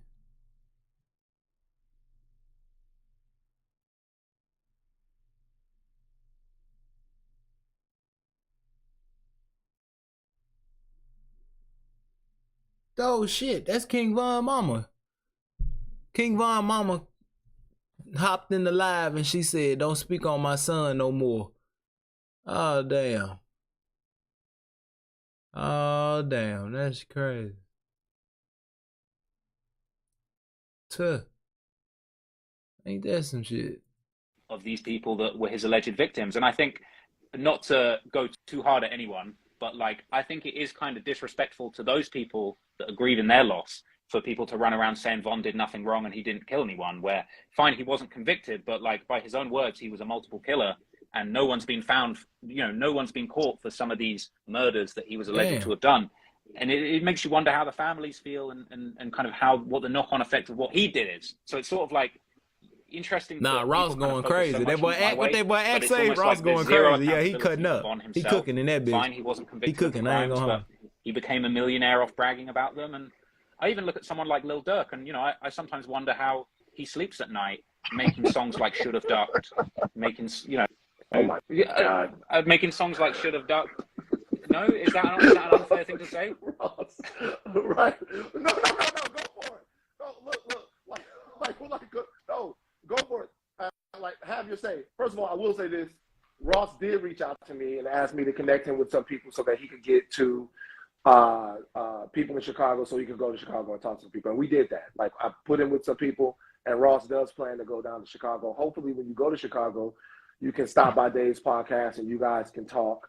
What I don't want to do is throw salt or implicate anybody else that doesn't have to do with what we're talking about in this situation. By the way, Ak, if you want to join, send the invite and I'll put you on. I know Dave probably got things to go. He can't be here for forever. So I feel you, Ross. I feel you, Ross. I just don't want to. I don't want to throw Dirk in this for like no reason. Okay, like, you know what I'm saying? I don't want to throw Dirk in this for no reason. But look, to be honest with you, like, let me tell you why I find your videos valuable. And I'm going to ask all the relevant questions. I'm going to be honest about something for something right now. The reason why I look at you and had to really legislate within myself your content and who you are, I'm going to straight up be honest. It's because you're white. It's because you're white and you're not from here. So let's be honest and talk like big dick motherfuckers for a second. Like it's because you're white. And Pause, let me tell you nigga. how that reflects, how I looked at that and why I had to. And I've told Ag before, I was like, yo, the videos that he makes are really good. But me being from Baton Rouge, right? I watch all kinds of things on Baton Rouge. Like I'm into all of this shit. It's like true crime to me, swamp stories, whoever, all of that stuff about what's in Baton Rouge, right? And sometimes like I hear people talking about like my city, where I'm from, and the things that went on there, and I'm like, fuck. They talking about it like it's Call of Duty. Like it's like a real TV show to them. And I'm thinking, well, God damn it, like I knew some of these niggas. And I knew some of their older brothers, and I knew some of the people, and like it's a lot of shit that went on. And to see somebody that's like kind of not from it, have an opinion on it, at first it's jarring. And it's jarring for a lot of people. At first it's like, what the fuck is this motherfucker on? What is he trying to do? And it's our pain and suffering, which is cyclical. And all right, look, shit, it's damn near 9. Hey, I gotta go, y'all. I'm finna we gonna finish this tomorrow. I'm not gonna watch no more without you. Exactly where I stopped it, that's exactly where we gonna start tomorrow. I got a whole section right here. You see it? React on stream. See, look at this. Let me go here. See, I got this whole section right here. This all the shit that I got saved for y'all that we gonna react on stream to. I got an Aiden Ross and Sneeko debate. Aiden Ross and Sneeko debate with fucking Destiny. I got this Myron and Sneeko and Doctrine. They debating feminists and shit. I'm gonna tear their ass up on about Fresh and Fit. I got this King Von one that we watching right now. I got this Destiny debate with this TikTok, this feminist from TikTok, and I got this Joe Rogan rant about happiness. It's 14 minutes long. Like I got other shit, and then I got these right here. I got these topics that I'm gonna do. I don't know if I'm gonna stream these or if I'm gonna stream these or if I'm gonna just make individual videos about each of these and just upload it to the other channel. I don't know which one I'm gonna do, but I do got other shit. I do got other shit set up. So I gotta go right now because I got to film another YouTube video and I gotta do my yoga for the day because I can't eat until I do my yoga and I ain't ate all day, so I need to go and do this shit so I can order me some food and eat. I'm hungry as fuck. But look, before you go live a bit, I'm gonna hit you up on Instagram, Blanco. Why the fuck I ain't hit you up this time? I had streamed like 4.5 hours yesterday. We've been on stream for 2 hours and 55 minutes. Damn, I wish I could let that, man. I'm gonna stay on for 5 more hours. We're gonna get that bitch to 3 hours. 43 on Sunday duty. Like it's like a real TV show to them. And I'm thinking, well, goddamn, I'm gonna stay on here. We're gonna get this bitch to 3 hours and then I'm gonna hop off. And I knew some of their older brothers and I knew some of the people, and like it's a lot of shit that went on. And to see somebody that's like kind of not from it have an opinion on it, at first it's jarring. And it's jarring for a lot of people. At first it's like, what the fuck is this motherfucker on? What is he trying to do? And it's our pain and suffering, which is cyclical and needs to come with some accountability for how we're changing our neighborhoods and who we're holding accountable as activists and politics and all of that stuff. All of that stuff is real. It just kind of seems like, okay, well, we got all of this stuff to deal with. And on top of that, we have more. And on top of that, we have somebody who doesn't have any skin in the game or doesn't know what it's like to kind of live in a place like that, just getting paid off of it. Now, for me, I don't make excuses for motherfuckers doing dumb shit. I'm too old. I'm 43 on Sunday, and y'all need to get right. So I get a better understanding of certain things, some information that I might not have had by watching your videos. Stay safe and stay hydrated, cuz. I am, man. I am. And detailed. I am, TK. However, that is not a substitute for me reaching out to people like Dave. For me, reaching out to the other people that I made in Chicago to understand not what might have happened, but how it feels. Because, like, at the end of the day, and this is for everybody, hip hop homicides as well, and TMZ before that. It's not like I've been somebody that's never been in a place that's been criticized, Ross. But I'm saying, but what I'm saying is, sometimes with what we're talking about, like we feel the loss of the people that have been in our neighborhoods. We feel the people that are going to be killed. We know that it's coming. We interviewed FBG Cash when we did hip hop homicides, and rest in peace to Cash. Cool guy, funny guy. He's dead. Yeah, man. Rest in peace. Rest in peace to Cash. He's dead. He's dead. He didn't even live to the premiere of the show. You know what I'm saying? And I'm like, and I'm like, yo, man. Yeah. I called Dave when that happened. I'm like, yo, man, what the fuck, bro?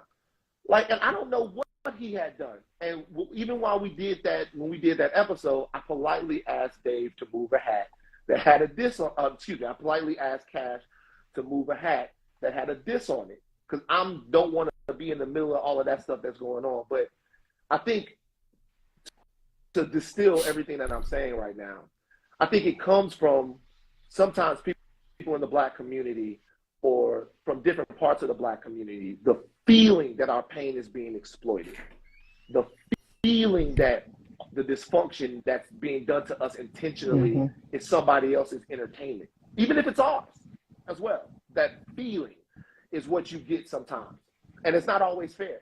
I'll just be real with you, Ross. It's not always fair, but I'll be honest with you. You up for the conversation, and as we talk, I always have felt like your interest in these issues were from a genuine place, and the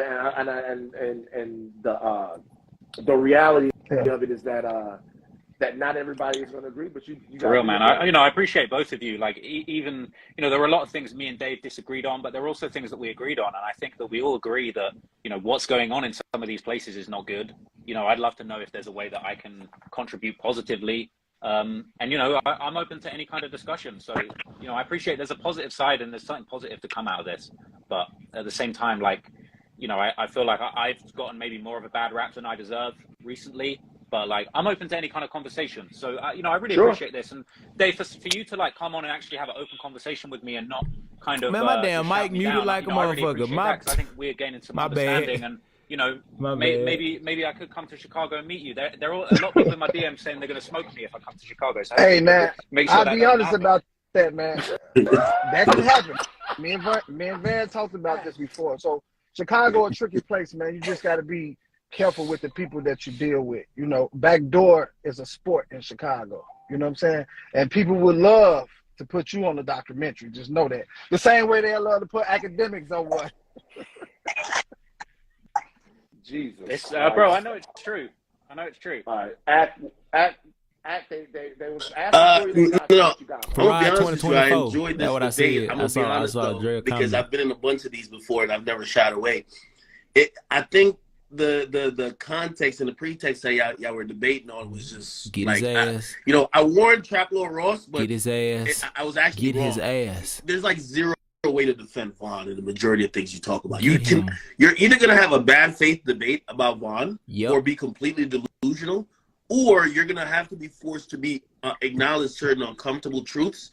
And to be honest, like salute to my man Dave, but like the moment I heard he said yo, maybe when Vaughn was talking about bodies, he was talking about the chicks he smashed. I said, oh, we got it. Like, that's being willfully ignorant. That shit over with. Willfully ignorant about if people in the UK, he was talking about the chicks he smashed. I said, oh, we got it.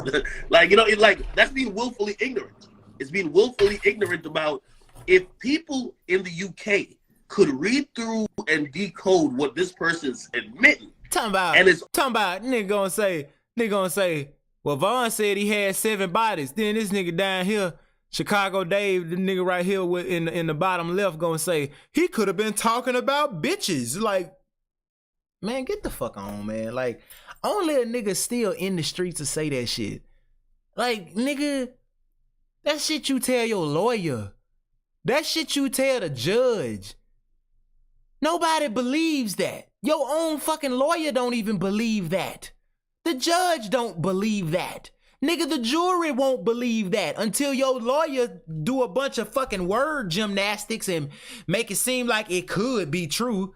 That's the only reason juries make stupid ass decisions, because niggas get in there, professional liars, the lawyers and the prosecution, and they just mix around words and shit, and now them people don't know what to think. But when you take out all that fucking extra thinking and shit and just get straight to the business, it's usually right in your fucking face. Hell, the police, have y'all not been watching Power? The police on Power right about everything.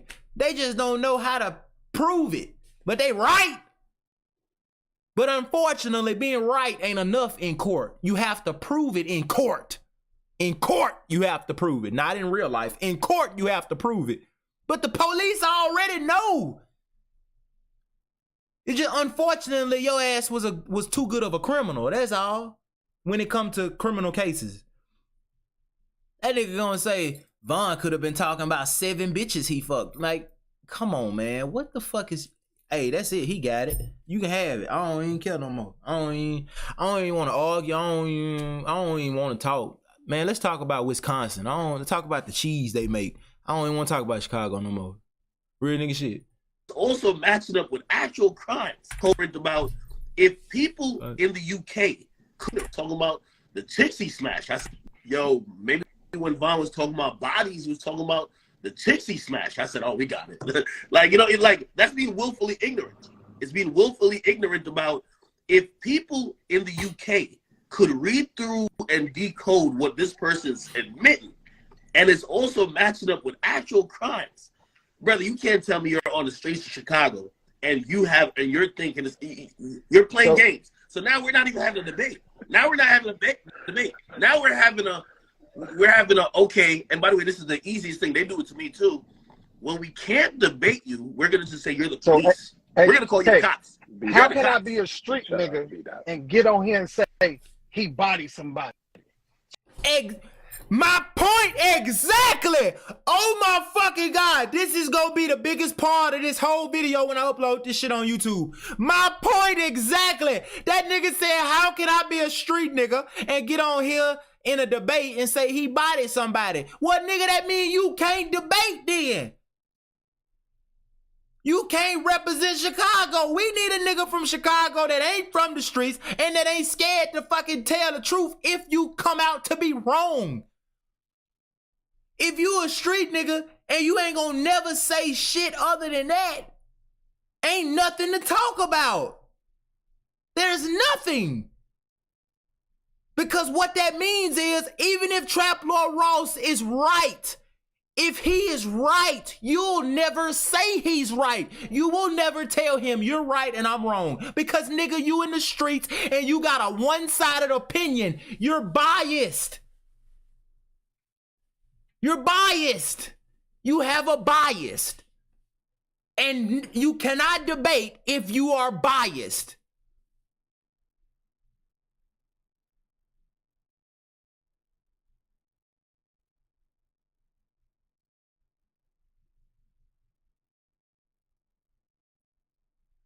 It's over with.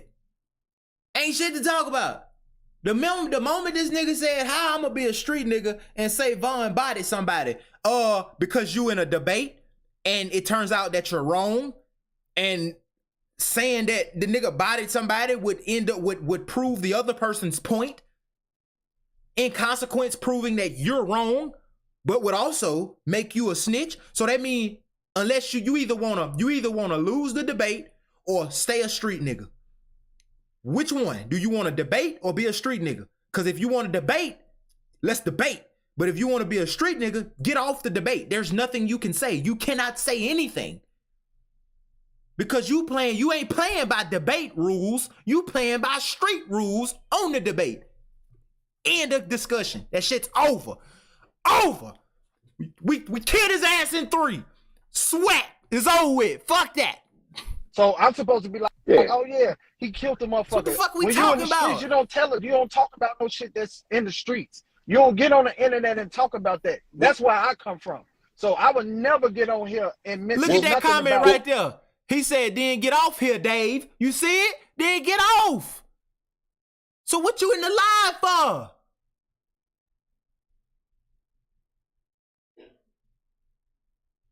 I understand you can't say the wrong shit because you live in Chicago and that shit could put your life in danger. That's fine. But get off the live. You can't debate. You don't need to be the representative for Chicago in this debate. We need somebody else from Chicago that's not in the streets and that ain't scared to tell the truth. Or we need a nigga that's in the streets and don't give a fuck about the streets no more. He done realized the street life is bullshit, and he ready to change his life over. He's ready to go back to being a civilian. That's who we need. We either need an ex-street nigga or a nigga who ain't in the streets. We need one of them, cause a street nigga in a debate about street shit ain't gonna work. Cause this nigga never use logic. He'll sit there and tell you, or the nigga said he had 7 bodies. And then try to convince you that nigga talking about fucking bitches. That's the shit a nigga in the streets will do. A nigga who ain't in the streets, that got common fucking sense just like everybody else, he gonna tell you, well, shit do sound like that nigga was talking about dead people. Come on, man. That nigga said we don't talk shit on the internet while being on live. Like what? If you don't talk shit on the internet, get the fuck off the live. Bring somebody else on live, man. Come on, man. Come on, man. Come on, man. King Dave lost. He lost the debate. He lost that bitch. He lost. We've been watching this debate for an hour and 12 minutes. We've been on stream for 3 hours and 8 minutes. That shit over. He lost that whole debate. Trap Lord Ross tore his ass up in the whole thing. And Academics is putting the bow on top. Oh, what?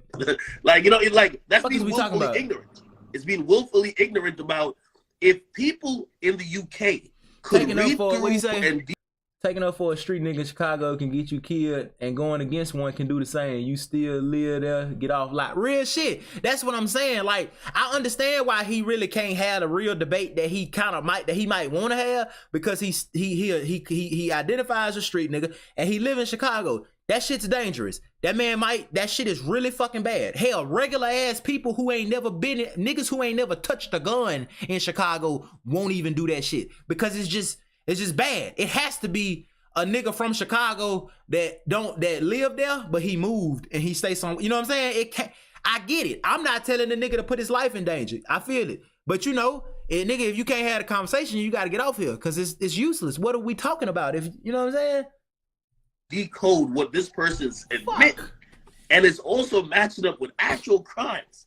Brother, you can't tell me you're on the streets of Chicago and you're thinking you're playing games. So now we're not even having a debate. Now we're not having a debate. Now we're having a okay. And by the way, this is the easiest thing. They do it to me too.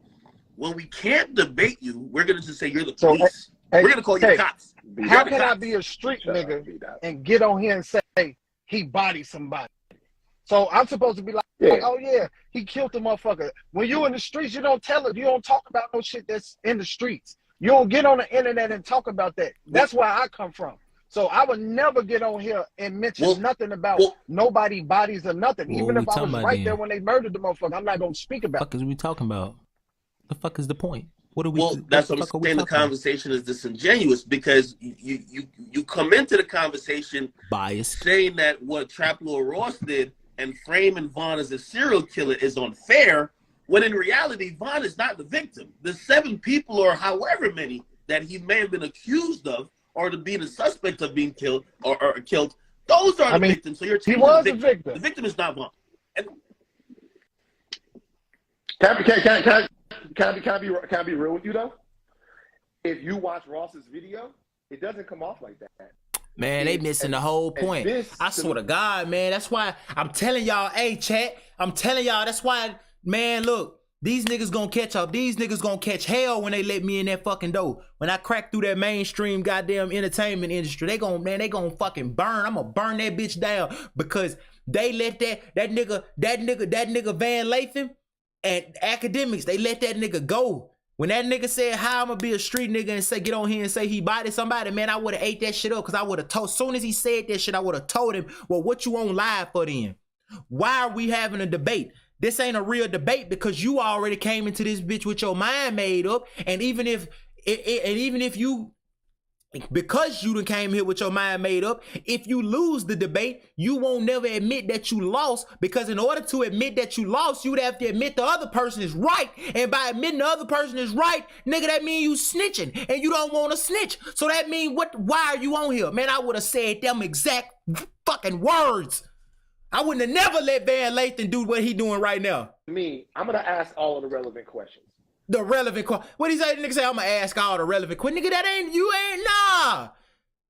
That nigga just said something that's very detrimental, that's destructive to the whole debate, which is supposed to be a debate to help move forward this shit in terms of the violence in Chicago and people reporting on it and rappers. This shit, we supposed to move this shit forward.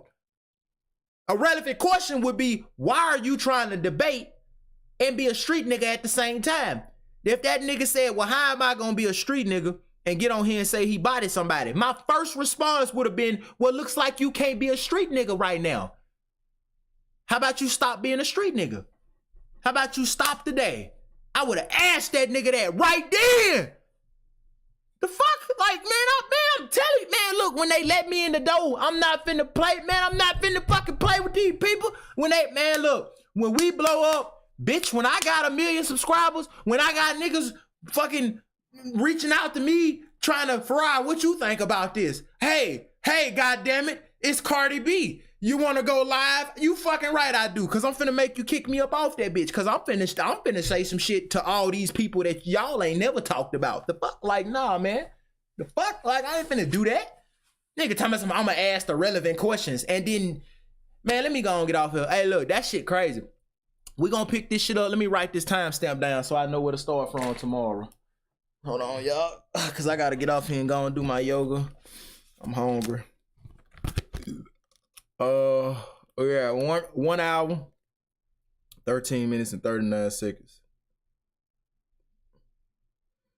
All right, look, I'm gonna do this. We're gonna finish this live tomorrow. I've been streaming for 3 hours, probably gonna stream for 3 more hours tomorrow because we gotta watch another hour of this shit.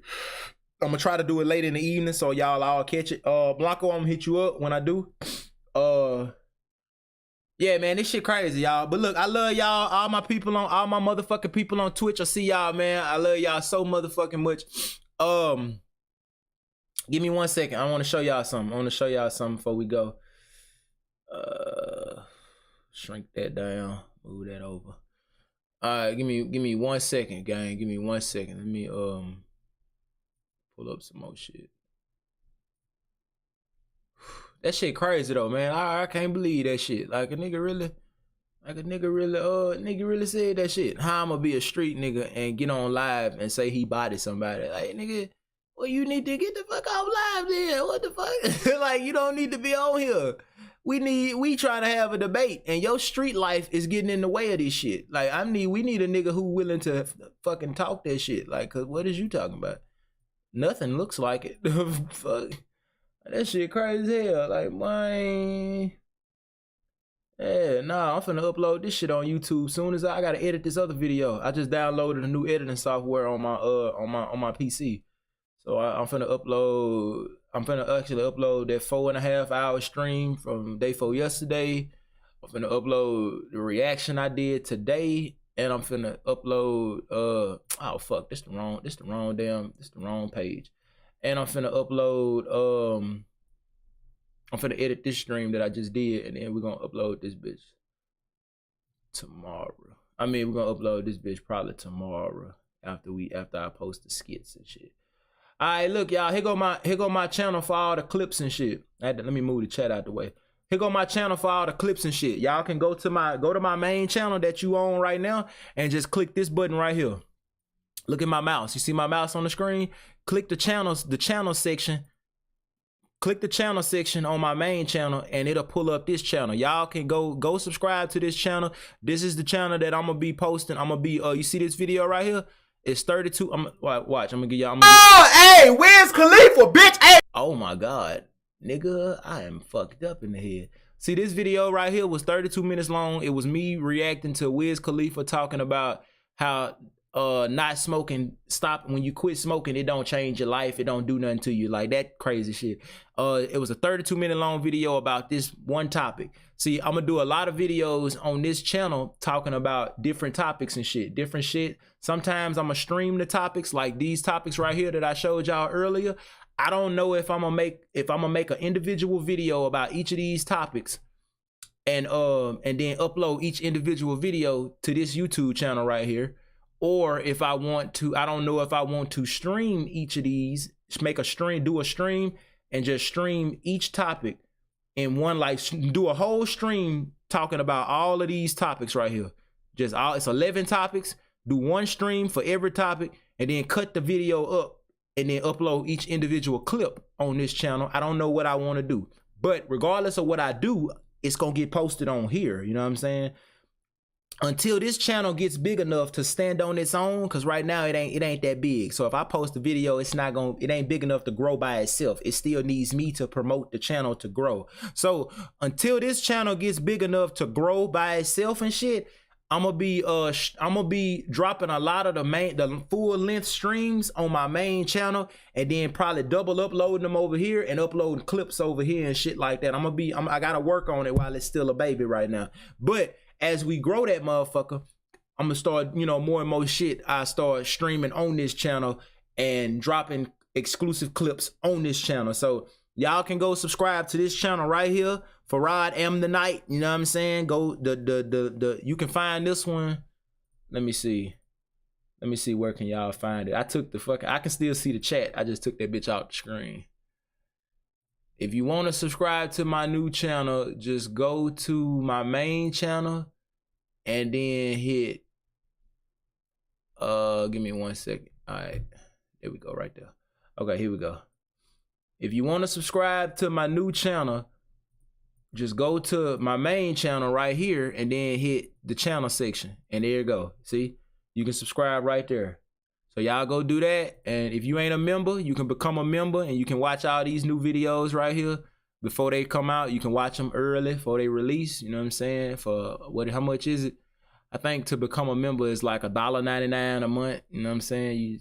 You get perks and all that other shit. You know what I'm saying? So look, I'm finna get off here, man. I love y'all so much. Shout out to all y'all that sat on this bitch with me. Y'all really, damn, it's crazy, man. Before I even had the idea to ever start streaming and shit, I always was like, man, ain't nobody, these people fuck with my video, but they ain't finna sit on this bitch and watch me fucking look at shit and talk for hours. But that shit crazy. Y'all niggas really do that shit. Like, that's crazy. I do it too. I sit down and watch hella niggas that I like to watch stream and shit, but I never think other people to do that for me. I be like, I sit down and watch a nigga stream for 8 hours. But ain't nobody gonna sit down for no 1 hour, 2 hours and listen to me talk. But it's fucked up because it's a mindset I gotta get out of and shit. But on top of that, matter of fact, on top of that, I left something out. On top of that shit, this channel right here, I'm also gonna be reacting to anything that involves me reacting or clips from streaming. I don't give a fuck. It's only thing I'm posting on this channel is reaction videos and clips from the stream. All the streaming clips will be over here. All the reaction will be over here. You get what I'm saying? You get what I'm saying? See shit like this TikTok right here, it's a TikTok. I gotta react to this. I'm not gonna play it, but this is a video of Myron, I think that's his name, from Fresh and Fit. He giving relationship advice, and quite frankly, it's terrible. But I'm gonna make a video reacting to this shit, this TikTok. See, I can react to TikToks and shit. I'm gonna do all that. Like, I'm gonna react to all type, man. I'm gonna react to TikToks and all type of shit. Like, that's exactly what I'm gonna do. Like, everything, all that shit, reaction. This is pretty much like a reaction channel and shit like that. But that's what I'm gonna do. So y'all go subscribe to this channel. Get that, run that bitch up. I love y'all. I'm finna hop the fuck up off here. Matter of fact, peace. Hey, this was fun. Y'all helping me. As long as you talking about something, talking about we. Long as you talking about something, talking about we good. Hey, okay, bet shit. Hey, I got it. And y'all know, nigga like me ain't never just gonna ramble. I'm gonna make some sense, nigga. I'm gonna make some sense. I never stream like that shit we was just watching. Cause what the fuck that live was with Van Lathan and Trap Lord Ross, that shit was terrible. That whole live, I don't like it. Like, I would never have a conversation like that. I would never bring y'all into a baseless ass conversation. Like, if y'all catch me in some shit, it'll be a real accident. Like, I would literally say, damn, cuz. Damn, you right. Like, it's so fucking rare because I don't spend my life thinking. I spend my days paying attention. And when you pay attention, you don't never have to, you ain't gotta think. You can just look. It's right there. Niggas be bullshitting. But look, I'm finna get off here. Y'all go subscribe to the new channel. Let me see if I can drop a new video for y'all. Did I already post twice today? Let's see. Let's look and see before we get off stream. If I can, I'm gonna post a new video on stream. See.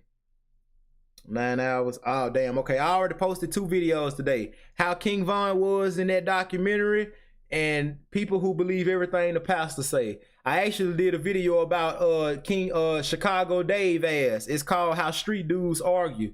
I ain't gonna drop that bitch until like day after tomorrow. It's a nigga saying the same shit. Like, in the video, I literally say, if you watching this stream, when that video come out, you gonna get it. It's an inside joke. But the people who ain't watched this stream, they gonna be like, damn, that's crazy. But y'all gonna know exactly where the fuck the jokes came from. Cause I'm literally talking about in the video I said, the street nigga was like in the video, how you know he wasn't talking about 15 bitches that he fucked? And the other nigga was like, responding to that shit like, nigga, what is you talking about? Like, literally, it's a fun ass video, but when I drop it, y'all gonna be like, what the fuck? But look, code 224L, y'all see it. Let me get the fuck up off this bit. We done made our own gang sign up, nigga. Hey, but look, I'm finna go, man. I love y'all so much. I'm gonna holler at y'all tomorrow. I'll have to fuck up off here. Peace. Y'all have a good day.